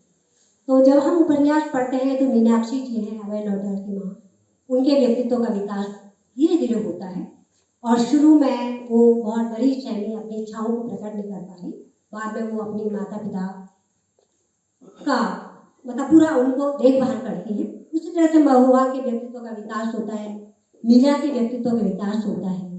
तो ये जो घोटाला है, लेखपाल भर्ती घोटाला, इसके लिए आपने शकुंतला के चरित्र को ही क्यों चुना? इस चरित्र को आपने उपन्यास में कमजोर क्यों दिखाया? ये जो घोटाला है वो शकुंतला के मन में ये इच्छा क्यों पैदा हुई? तो ये कोई और पात्र भी हो सकता है इस कमजोरी का शिकार, आपने शकुंतला को ही उस कमजोरी का शिकार क्यों बनाया? मैं ये कहूंगा कि मैंने उसको कोई चुना नहीं, वो तो पात्र है और वो आगे कहाँ से आई मुझे भी नहीं पता। लेकिन ये जरूर है कि जो महिलाओं का, आपने महिलाओं की एक प्रकार से सशक्तिकरण की बात यहाँ पर उठाई, तो अगर जो आप इसमें देखें मीनाक्षी, महुआ, मीरा, शकुंतला, सुमित्रा भी है, तो जो आपको, आप अगर तो देखेंगी कि हमारे इतिहास के साथ चल रहे हैं, मीनाक्षी शांति निकेतन पढ़ी और बहुत बौद्धिक दृष्टि से बहुत विकसित है, लेकिन वो समाज उसको वो स्थान नहीं दे रहा है। उसके अंदर वो सब होने के बाद भी उसकी शादी हो जाती, लेकिन वो धीरे धीरे विकसित, उसके अंदर जो शक्ति वो जैसे जैसे आगे बढ़ती है, समाज जैसे स्थान देता है, वो बाहर आता है। दूसरे परिवेश में थोड़ा और आगे इतिहास में जब पढ़े हम, तो थोड़ी युवा अवस्था, क्योंकि तब तक थोड़ा देश में बेटर अधिक होगी, तो महुआ और मीरा, उनका पात्र तो मुझे बोलने की आवश्यकता नहीं है, कितनी एम्पावर्ड है। और शकुंतला अपने तरीके से एम्पावर्ड है, उसके सशक्तिकरण पर आप उसको कमजोर नहीं कह सकते, उसकी नैतिकता में कहीं कमी आ सकती है, तो वो तो उसमें कोई महिला पुरुष की बात नहीं, अनैतिक कभी भाव किसी में भी आ सकता है, वो उसमें महिला के होने की वजह से नहीं है। जहां तक वो तो अपने पति पर हावी है, तो उसकी सशक्तिकरण में कोई कमी नहीं। तो नैतिक तो मनुष्य चाहे कोई भी हो सकता है, मनुष्य की बात है, उसमें महिला की बात नहीं। हमारे सम्मानित लेखक का ये स्टेटमेंट आप खासतौर से याद रखिएगा, क्योंकि अगले 15 से 20 मिनट में हम सत्र को वाइंड अप करेंगे और कुछ सवाल ऑडियंस की तरफ से भी आने हैं। और जब हम ऑडियंस की तरफ से कह रहे हैं, बहुत सीनियर लोग यहाँ मौजूद हैं, डॉली डबलाल जी यहाँ पर हैं, समीर बंसल जी यहाँ पर हैं, निकिता मैडम का सर ने उल्लेख किया है, पांडे जी हैं, भट्ट सर यहाँ पे मौजूद हैं, पीछे भवानी प्रताप जी सपत्नीक यहाँ बैठे हुए हैं, शिव प्रसाद सिंह जी हैं, बहुत सारे सीनियर लोग इस समूह में मौजूद हैं। कुछ सवाल आपकी तरफ से रहे हैं, लेकिन जैसा 15-20 मिनट के समय की बात है, तो निवेदन ये है कि सप्लीमेंट्री या काउंटर क्वेश्चन का समय नहीं रहेगा, तो एक सीधा सवाल आप पूछेंगे तो उससे हम लोगों को भी आसानी रहेगी। मेरी तरफ से एक अंतिम सवाल ये है सर कि जैसे लेखकों के साथ एक खास तरह की चुनौती हमेशा मौजूद रहती है और उस चुनौती को दुनिया की सारी भाषाओं में के लेखकों के साथ जोड़ा जाता है। वो चुनौती है राइटर्स ब्लॉक, जिसको कहते हैं कि अचानक, जिसमें चूंकि अभय खुद उसका शिकार है कि एक वक्त आपको ऐसा लगता है कि भीतर भाव भी बहुत उमड़ रहे हैं, बहुत बेचैनी भी है, आप एंजाइटी के लेवल पे हैं, लेकिन जब लिखने बैठते हैं तो आपको लगता है कि टोटली ब्लैक आउट हो गया, कोई शब्द मौजूद नहीं, कोई विचार मौजूद नहीं। तो जब से ये लिखने का जो उपक्रम आपने शुरू किया इतने सुचिंतित दौर के बाद, तो कभी आपने भी फील किया कि ऐसा एक ब्लॉक आता है कि जब आप चाहते हैं पर लिख नहीं पाते? मैंने आपको जैसे पहले कहा था कि मैंने कविता जो है वो पहले लिखी थी, और कविता में जो मुख्य जो मैं कहूँगा विचार है वो उसमें है। उसके बाद तो पात्रों को बनाना था, उस बात को आगे बढ़ाने के लिए एक प्रकार से प्लॉट को बनाना था। लेकिन हाँ, ऐसा कभी कभी होता था बीच में, जब उसका क्रम या शब्द ढूंढने में कठिनाई होती थी। लेकिन जहां तक विचार था वो बिल्कुल आज से 12-14 साल पहले दिमाग में आ गया, उस विचार को ही बनाना था। तो ऐसा कोई ऐसी बहुत कठिनाई नहीं है।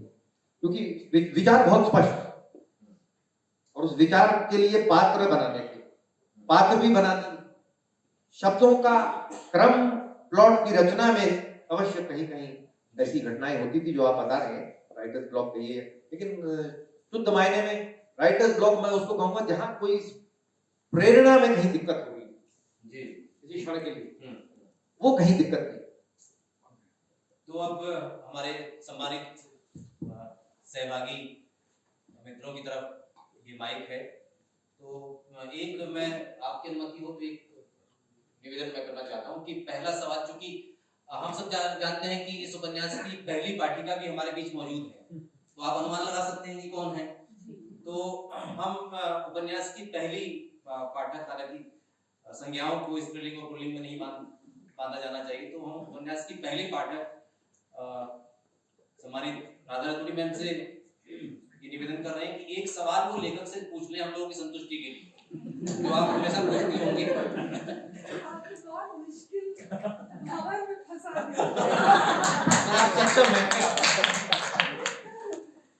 जैसा मैंने पहले भी कहा है, जब इस पुस्तक का लोकार्पण हो रहा था, एक्चुअली मेरे लिए, क्योंकि मैंने इस पूरी प्रोसेस को बहुत नज़दीक से देखा है, जैसा अभी रतूड़ी जी ने बताया, वो एक एक चैप्टर लिखते थे और जब मैं ऑफिस से घर आती थी तो मुझे कहते थे कि ये पढ़ के बताओ ये ठीक है कि नहीं। तो मैं बहुत ज़्यादा इसमें इन्वॉल्व हूँ पूरी कहानी में। तो मैंने लोकार्पण में भी कहा था कि ये हम लोगों की तीसरी संतान है भंवर्ज में, 2 बेटियां हैं और ये तीसरी बेटी है। तो मेरे लिए एक बहुत इमोशनल एक्सपीरियंस है इस पुस्तक का क्रिएशन और इसका दुनिया में आना और आप सब लोगों के पास पहुंचना और आप सब लोगों का इतना आशीर्वाद उससे मिल रहा है, उस हमारी तीसरी संतान को। तो मैं तो सिर्फ धन्यवाद देना चाहती हूँ आप सबका कि इतने दिल से आप लोग आए और हम लोगों को आपने ब्लेस किया, हम लोगों की भंवर को ब्लेस किया। मैं सिर्फ धन्यवाद दे सकती हूँ, मैं कोई सवाल नहीं पूछ सकती क्योंकि मैं उस प्रोसेस का हिस्सा हूँ। Thank you. तो देखिए हमारे बीच 2 लेखक मौजूद हैं, एक लेखक मंच पे है, एक मंचिता है, तो आप सवाल दोनों से पूछ सकते हैं। मनीषा मैम आप मदद करेंगी?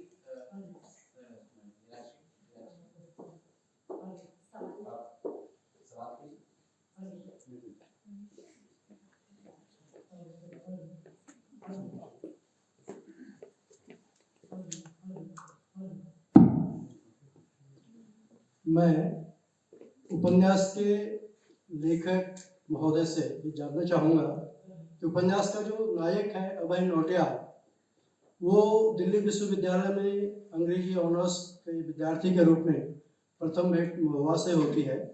महुआ और अभय नौटियाल कक्षा के बाद कैंटीन में चाय की चुस्कियाँ लगभग रोज लिया करते हैं और महुआ के द्वारा ही मीरा जो उपन्यास की नायिका हैं उनका परिचय महुआ करवाती है और मीरा अचानक ये बोल देती कि अरे ये तो हमें लखनऊ में मिले हैं, लखनऊ के विश्वविद्यालय की कैंटीन में आशीष नाम के लड़के के साथ। उसके बाद मीरा के व्यक्तित्व से अभय नौटियाल जी बहुत प्रभावित हुए और रमेश एक मसूरी के छात्र जीवन का अभय नौटियाल का मित्र जो आगे IAS वगैरह तो नहीं बनता लेकिन अपने पिता के व्यवसाय को लेकर दिल्ली पहुंच जाता है और अभय नौटियाल, विशाल शरण और विवेक सहगल ये तीनों लोग कॉलेज के हॉस्टल में रमेश से मिलते हैं। रमेश इन सब से IAS बनने पर एक पार्टी देता है, उस पार्टी में सब कुछ चलता है। अभय नौटियाल मदिरा पान नहीं करते, ये दिखाया गया है, लेकिन उस दिन सब ने पकड़ के जबरदस्ती अभय नौटियाल को एक आध पैक पिला दिया और उस मीटिंग में या उस पार्टी में मीरा उपन्यास की नायिका भी थी, महुआ भी थी और कोई एक अंग्रेज और भी उनके साथी थी। उस दिन उसका परिणाम ये हुआ कि उपन्यास के नायक ने सीधे सीधे अपना प्रणय निवेदन उपन्यास की नायिका मीरा से कर दिया। अदरवाइज एक पर्वतीय पृष्ठभूमि का अभय नौटियाल महुआ को पोस्टमैन बनाते रहता। क्या ये सत्य है?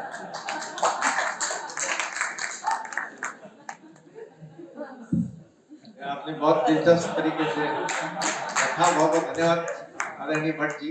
आपने बहुत, और आप तो, आपको इससे ज्यादा कौन बताएगा, क्योंकि आप पर्वतीय परिवेश के भी हैं और स्वयं दिल्ली विश्वविद्यालय के पढ़े हुए हैं, तो आप वहाँ क्या क्या महुआओं के साथ हो सकता है इसका आपसे बेहतर कौन बता सकता है। लेकिन बस मैं तो ये कहूँगा, जो पात्र है उसमें पुस्तक जो कह रही है वही कह सकता हूँ मैं, इससे ज्यादा इसमें नहीं कह सकता। लेकिन जो जो जो भट्ट साहब ने उल्लेख किया वहाँ एक बहुत ही महत्वपूर्ण वाक्य है जो मीरा की तरफ से, और मुझे पूरे उपन्यास में कुछ वाक्य ऐसे रट गए। मीरा कहती है कि अभी तुमने प्रेम का प्रस्ताव दिया है लेकिन तुमने शराब पी। आप उस पूरे वो वाक्य हिला के रख देता है आपको ना, कि मतलब तुम कहते हो तुम मुझसे प्रेम करते हो, मुझसे विवाह करना चाहते हो, लेकिन तुम्हारा अपना स्टेटस क्या है इस वक्त जी, ह्यूमन बीइंग, जिस रूप में मीरा का विकास, मीरा का जो वाक्य है। और एक वाक्य मीनाक्षी का है जिसमें मीनाक्षी अवश्य से कहती है कि तुमने जीवन में सब कुछ पा लिया लेकिन तुम खुश नहीं। तो पूरा दर्शन वहां निकल के आता है, क्योंकि भट्ट जी ने तो उपन्यास की बहुत बढ़िया समीक्षा भी की है। तो आपका अगला सवाल लेते हैं। और भट्ट जी स्वयं उपन्यासकार हैं, गढ़वाली में हमारे सब साथ नौकरी में करते हैं। मनोज श्रीवास्तव जी भी हैं, उनकी कई किताबें छपी हैं। अजीत सिंह जी हैं जो आउटलुक के एसईओ टेंडर रहे हैं। बहुत सारे सीनियर लोग हैं यहाँ पे, तो सवाल होने चाहिए। लेकिन सर मैं करण कलवार बोल रहा हूँ।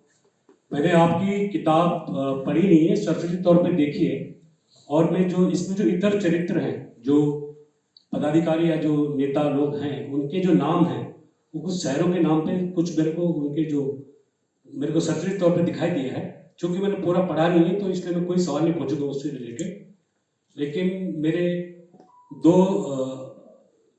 बातें हैं आपसे। एक तो जो जिस आदि कविता की बात हो रही है आपकी, उस कविता को आपसे ही सस्वर पाठ सुनना चाहेंगे। और दूसरी बात यह है कि इस उपन्यास को लिखने के बाद आपको किस अचीवमेंट की फीलिंग हो रही है। Thank you. आपने जो आपका दूसरा प्रश्न है उसका पहला जवाब मैं देना चाहूंगा।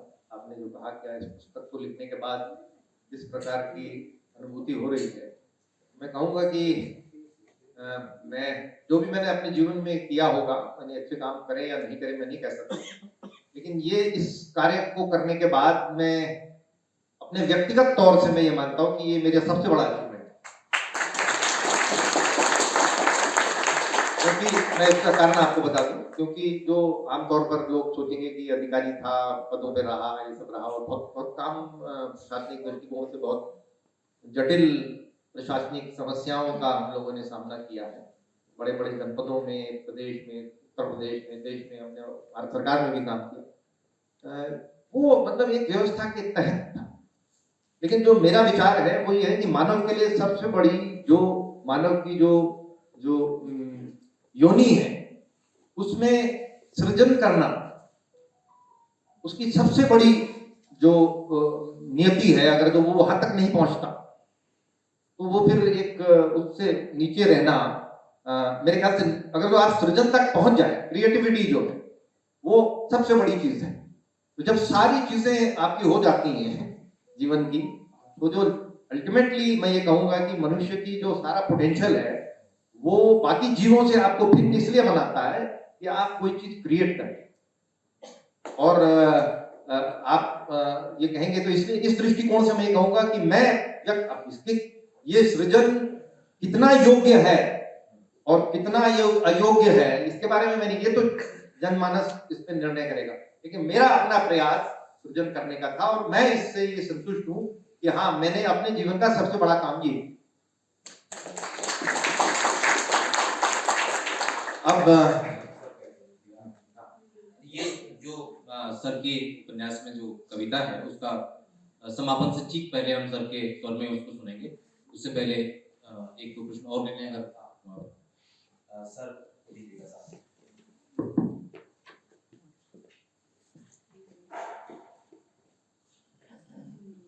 ये जो आपने लिखा है और इसमें इतनी गौर है, इतने एडीज है, अंग्रेजी में एडीज भी कहते हैं, तो अल्टीमेटली ये समाज के लिए क्या देना चाहता है, आप लेखक क्या देना चाहते हैं समाज के लिए और कॉमन आदमी के लिए, जैसे समस्याएं हमारे सामने रहती हैं वो परेशान रहता, ये रहता, वो रहता, मिडिल क्लास, लोअर क्लास, जो भी। तो इस भंवर किसके लिए भंवर है ये?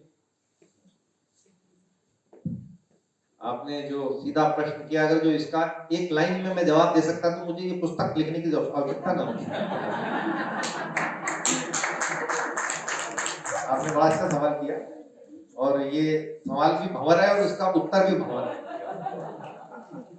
तो जो भी सवाल है और उसका सीधा एक वाक्य में अगर जो कोई आदमी जवाब दे सकता है और वो वाक्य में उसका अर्थ समझ जाए कोई, तो वो तो बहुत बड़ी बात है।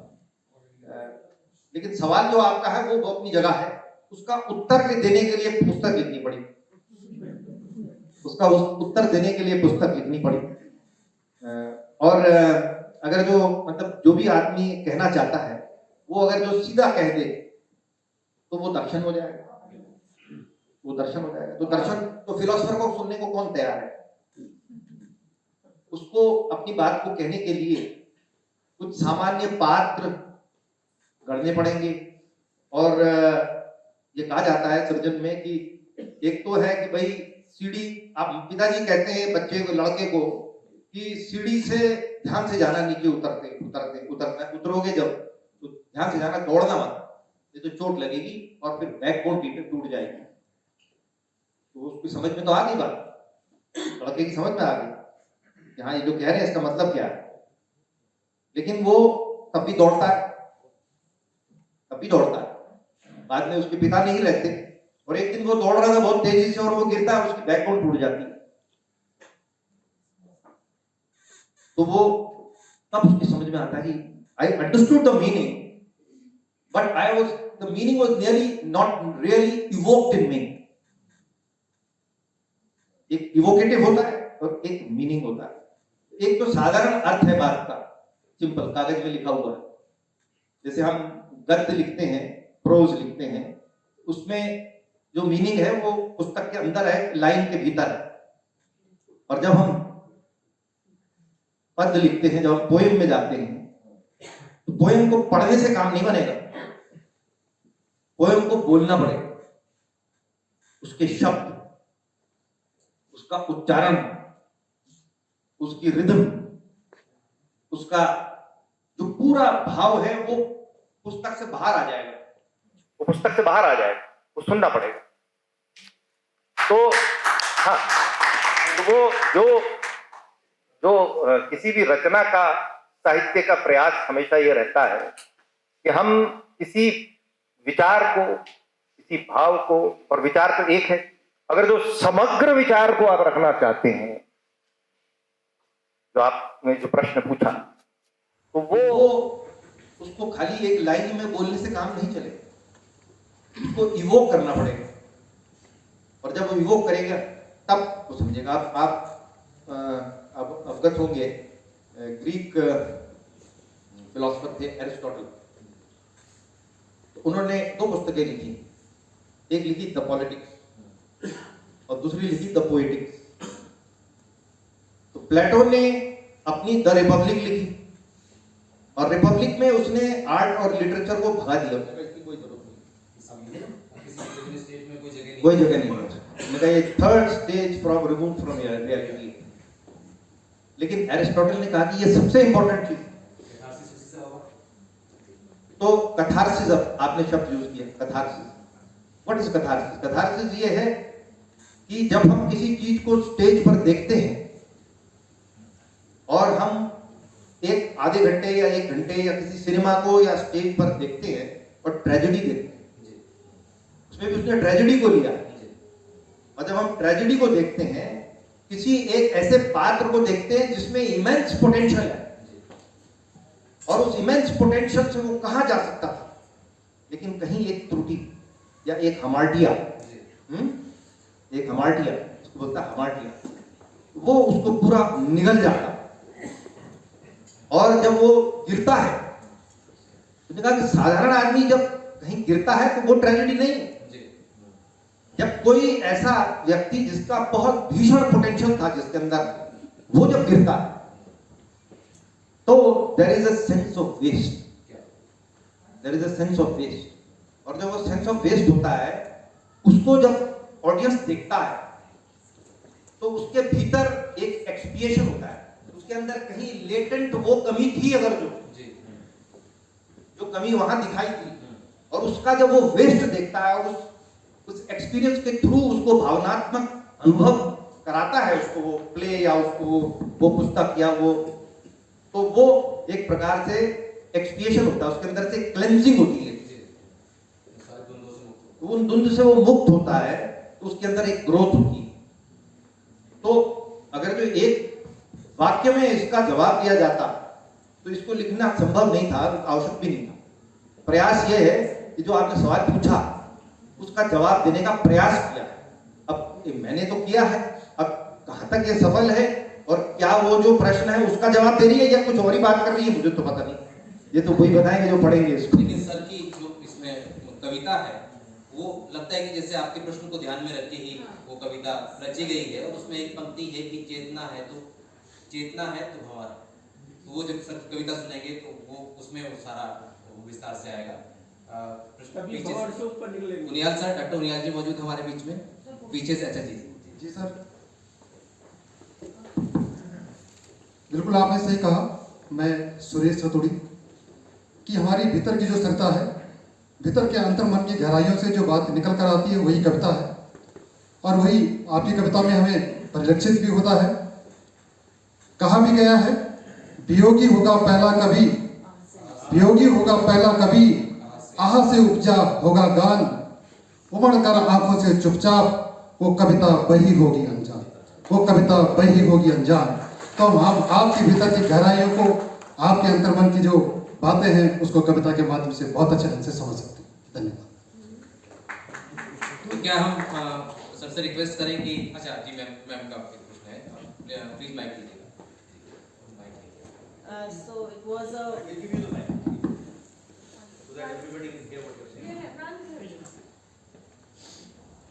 very good evening to all of you।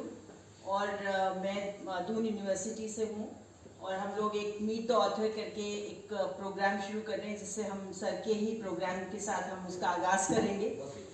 And it's a congratulations, आप लोगों ने बहुत अच्छा एक कंडक्ट किया, लेकिन कुछ ऑब्जर्वेशंस हैं sir, because I could not read the entire book. मैं भी पढ़ रही हूँ, मेरे साथ साथ मेरे 140 बच्चे भी पढ़ रहे हैं, so I have made them by the book and all those things, but it was a very अच्छी सी एक फीलिंग अंदर से ये आ रही थी, जैसे आपने सर ने पूछा, उपाध्याय सर ने पूछा आपसे, जो आप खलील जिब्रान वाला एक है कि आपको इल्हाम होता है लिखने का, कि मेरे को लिखना है, और आप उस वक्त बैठते हैं, कलम निकालते हैं, पेज निकालते हैं, and you start writing the plot and the characters and the structure. So उसका मैम ने जब आपसे पूछा कि शकुंतला को आपने क्यों चुना, तो आपका इमीडिएट एक रिएक्शन था सर कि मैंने नहीं चुना, शी केम। तो वो एक आपका जवाब सर वो है उसमें, शी वॉज देयर, या तो मुझे लगा कि वो है। एक बहुत राइटर है Thomas Carlyle, and he wrote hero and hero worship, where hero as a poet, and I am using poet as a generic term for all the writers, no, when you are like, आप जब एक लिखते हैं और लिखकर आप वो जो एक उसको उतारते हैं, you are a creator. So उसमें वेट्स का उन्होंने जिक्र किया है कि vates who is a seer, no, it's a Roman generic term for the person who is a seer. And seer is like a philosopher, you know, something. लेकिन one who can see the open secrets of life. So sir ने वो आपका जवाब वो भी है कि आपने कहा कि आपने you have spoken about. I am not a seer. No sir, I see a seer in all the, wherever you are talking about imagination, you spoke about spontaneous overflow, powerful feelings, and the powerful emotions. You spoke about the myth of Sisyphus. You spoke about, and you collectively created the character through those characters. So I could guess that वो जो T.S. Eliot ने tradition and individual talent की बात की है, तो आप कहीं ना कहीं in the cacophony of the system, probably this is how I feel the system is, and probably as a person who is an insider into the system, I'm watching it from the outside, I see the system from outside. तो आपने वो cacophony से अलग हटकर, and then you detached yourself, that detachment I saw in that character, no depersonalization of your emotion, no depersonalization, though the theory of depersonalization is very evident in that, कि आपने उस character को अपने से भी जोड़ा और अपने से अलग भी किया, and objectively you have spoken about the character, the evolution of the character. It's not a flat character. The character जो protagonist हैं, जो अभी नौटियाल जी की आप बात कर रहे हैं, वो is the protagonist and he is not a flat character. He's like he's evolving. And through that evolution, आपने वो cacophony of systems से निकलकर आपने जो उसका humanization and the human element किया है, उसके लिए आप बहुत बधाई के पात्र हैं sir. And it's a very well conducted program, and I invite everyone for another series of meeting the author in Doon University. बस शॉर्ट समय आपका रिस्पॉन्स उस पर दूंगा जो आपने कहा ना कि जो अपने से भी जोड़ा और अलग भी रखा, तो उसमें आप क्योंकि लिटरेचर की प्रोफेसर हैं, you must be aware of the letter which Keats wrote, जिसमें उन्होंने लिखा था about what he called the negative capability and the egotistical sublime. दो चीजें, उन्होंने कहा जो क्रिएटिव चीज है वो दो किस्म के राइटर होते हैं. एक स्पेक्ट्रम के एक एंड पर इगोटिस्टिक सबलाइम है, जिसमें उसने कहा विलियम वर्ड्सवर्थ है उसका बेस्ट एग्जाम्पल, और दूसरे एक्सट्रीम पर है द नेगेटिव सबलाइम, जिसका William Shakespeare is the best example. In the first instance जो क्रिएटिव चीज है, जहां इगोटिस्टिकल सबलाइम है, where the writer talks about only himself, all literature is only about himself, it derives from his own experience, it talks about his own experience, and its literary work comes up. William Wordsworth writes the growth of a poet's mind, 14 volumes. कैसे poet बना मैं, 14 किताबें उसकी लिखी हुई, great literature. और दूसरी तरफ उसने कहा जो है William Shakespeare, where he has written so many plays, आपके कविताएं लिखी हैं, उनकी हर लाइन में आप पढ़ेंगे तो you will be absolutely sure that this is nobody else but Shakespeare. And yet from his writing his books you will not know a single thing about him. You will not know anything about him. आज तक उसके बारे में कुछ नहीं पता. इतना जिसका prolific राइटिंग थी उसके बारे में कुछ नहीं पता. Where he has negated himself, completely dissolved into the character. और ये माना गया है कि जितना अपने से दूर आप ले जाएंगे चरित्र को, और जितना वो डिटैच्ड और नॉट पर्सनल होगा, उतना वो ग्रेटर वर्क होगा. बहुत मुश्किल काम. बस एक अंतिम सवाल डॉली मैम की तरफ से. अगले सवाल, बाकी सवाल हम दून यूनिवर्सिटी में पूछेंगे, सर से कविता सुनेंगे, क्योंकि बार बार वो मीनाक्षी वहाँ आती हैं दरवाजे पर और वो इशारा करती है जैसे 3 मिनट 4 मिनट. तो बस एक डॉली मैम का प्रश्न. मनीषा जी.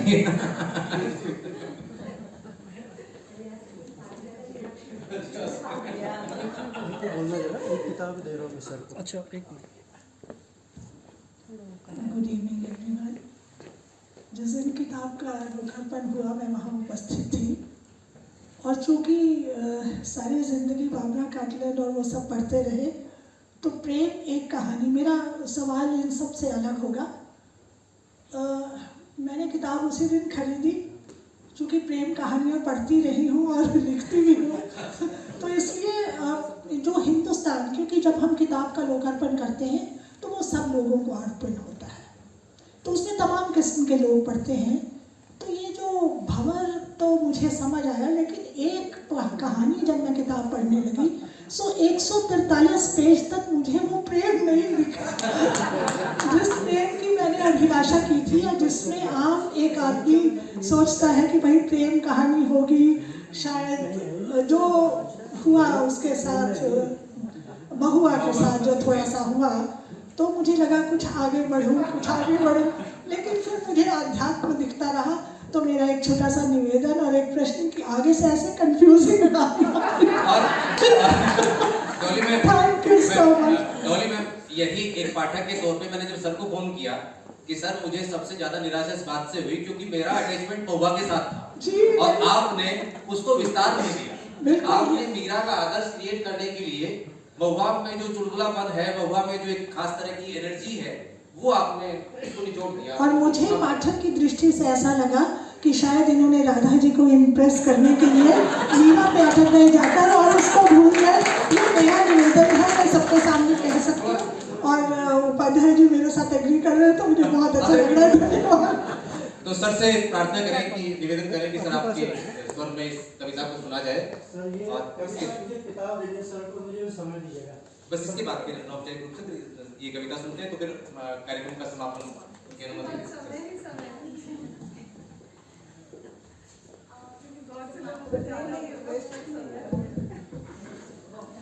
ये कविता मैं पढ़ूंगा, इसमें लगभग मुझे 3-4 मिनट लगेंगे, थोड़ा सा 3-4 पन्ने की कविता है। भंवर। लोग भंवर में फंसे थे, वह भंवर के बाहर खड़ा था। वह देख रहा था कैसे और लोग भंवर में जाने के लिए आतुर थे। वह देख रहा था कैसे और लोग भंवर में जाकर फंस रहे थे। क्या कारण था, क्या मजबूरी थी इन सब की कि चींटियों की तरह ये सब भंवर में अपने आप को खो रहे थे। उसमें जाने को, जल्दी पहुंचने को वह एक दूसरे को कुचल भी रहे थे। क्यों मनुष्य बुद्धिहीन होकर बेसुध चींटियों की तरह भंवर में अपने आप को गुम कर रहे थे? क्या यही नियति थी? क्या यही जीवन की रीत है? लोग भंवर में फंसे थे, वह भंवर के बाहर खड़ा था। पानी उसे धकेल रहा था, वह लहर के विपरीत जोर लगा रहा था। बड़ी मुश्किल से वह खड़ा था। उसका मन कह रहा था, यदि तुम बह गए तो तुम भी भंवर में गुम हो जाओगे। क्या फर्क पड़ता है, तुम भी तो चींटी हो इस विशाल समुद्र में। सही तो है, सब चींटी ही तो हैं। फिर क्यों तुम इतना परिश्रम कर रहे हो? क्यों तुम अपनी चींटी जैसी नियति को ललकार रहे हो? लोग भंवर में फंसे थे, वह भंवर के बाहर खड़ा था। एकाएक पानी का रेला आया और उसे भी बहा ले गया। अब वह भी भंवर में घूम रहा था। अब वह भी भंवर में गुम हो रहा था। अगल बगल और लोग उसे थपेड़ रहे थे। चोट लग रही थी, कुछ समझ नहीं थी। दर्द हो रहा था, क्रोध आ रहा था, अपना अस्तित्व खोता हुआ दिख रहा था। क्रोध से और दर्द से उपजे स्वार्थ में वह भी अब दूसरों पर थपेड़े मारने लगा। भंवर अपने चक्र में निरंतर चलता ही जा रहा था और लोग आए, गुम हुए, डूबे, पर भंवर चलता ही रहा। क्या ये भंवर हमें डुबाने के लिए ही चल रहा है? क्या इस भंवर से बचना जरूरी है? क्या यह संभव भी है? क्या मनुष्य या चींटी आए या ना आए, फिर भी यह भंवर चलता ही रहेगा? इसे कोई फर्क ही नहीं पड़ेगा? फिर भी कुछ देर ही सही, पानी की लहर के विपरीत खड़ा होने में ही अस्तित्व का एहसास है, अपनी भिन्नता का आभास है, चाहे यह कितना ही क्षणिक क्यों न हो। काल चक्र की निरंतरता की तुलना में एक मानव जीवन काल क्षणिक ही है। मनुष्य इस क्षणिक जीवन काल को, अपने आप को और दूसरों को चोट पहुंचाने में क्यों व्यर्थ करता है? स्पर्धा तो प्रकृति का नियम है, किंतु सभ्य जीव स्पर्धा में प्रेम भाव रखते हैं। मनुष्य में प्रेम की अपार संभावनाएं हैं। वह प्रेम के बीज को अंकुरित होने का अवसर तो दे, फिर तो सब आनंद ही आनंद है, फिर तो सब आनंद ही आनंद है। ये जानते हुए भी कि फिर तो सब भंवर ही भंवर है, फिर तो सब भंवर ही भंवर है। क्यों मनुष्य की चेतना उसे कचोटती रहती है, क्यों उसे अपनी भिन्नता, अपने अस्तित्व को बनाए रखने को मजबूर करती है। यह जानते हुए भी कि चींटी वह चींटी है, पानी का बुलबुला है, जानते हुए कि बुलबुला फट जाएगा, चींटी भंवर में डूब जाएगी और फिर तो सब भंवर ही भंवर है, फिर तो सब भंवर ही भंवर है। क्यों मनुष्य की चेतना क्षणिक अस्तित्व या भिन्नता के एहसास की प्यासी है, यह जानते हुए भी कि भंवर में डूब कर तो अंत हो जाएगा चेतना का भी। यही नियति है, फिर एक क्षण के पीछे इतनी व्याकुलता क्यों, और वह भी यह जानते हुए कि फिर तो सब भंवर ही भंवर है, फिर तो सब भंवर ही भंवर है। चेतना ही मनुष्य की अपराजित शक्ति की जननी का बीज है, उसमें ही हर प्रश्न की कुंजी है। चेतना में ही दर्द है, उसी में वरदान भी।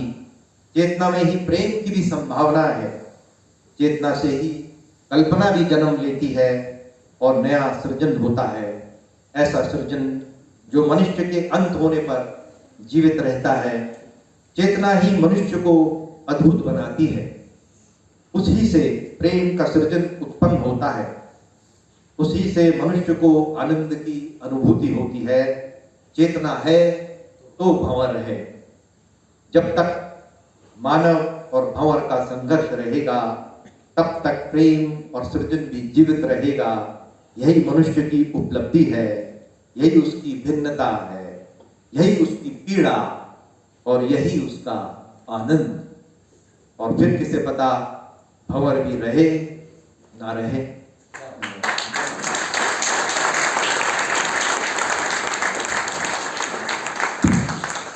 एक है कि चेतना है तो भंवर है।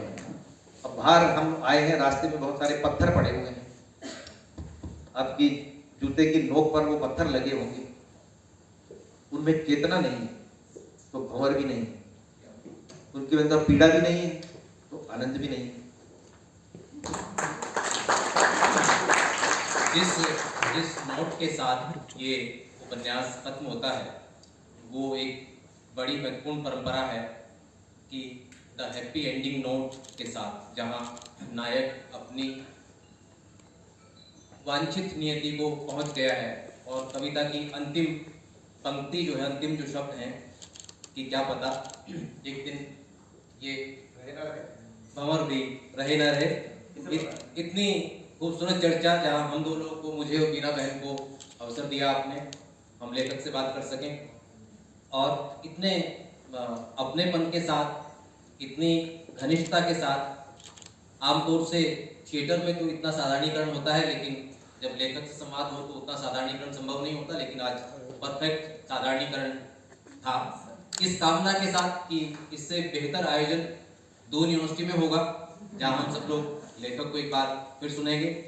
तो मॉडरेटर के रूप में मैं आपका, लेखक का, आदरणीय राधा रतूड़ी मैम का और जितने भी सीनियर वरिष्ठ लोग यहाँ मौजूद हैं, उन सबका आभार व्यक्त करता हूँ। और मनीषा जी से माफी मांगता हूँ क्योंकि उसकी उपन्यास की पात्र मीनाक्षी इतनी प्रभावी हो गई कि मुझे मनीषा की बजाय बार बार मीनाक्षी याद रहा। चेहरे पे समय का भंवर है। हाँ, बार बार इनकी अपनी व्यवस्थाएं हैं और इतने सुंदर आयोजन के लिए WIC का और कैंसर का बहुत बहुत आभार। मेरे जो मित्र यहाँ मेरे बुलावे पे आए हैं, अजीत जी, डॉक्टर सुप्रिया रतूड़ी और कुछ ऐसे कॉमन फ्रेंड भी हैं जो आपके बुलावे पे आए हैं, लेकिन यहाँ उनसे मिलना और सुखद था। तो एक बार पुनः पूरे मंच का आभार, औपचारिक आभार मनीषा जी व्यक्त करेंगे। धन्यवाद।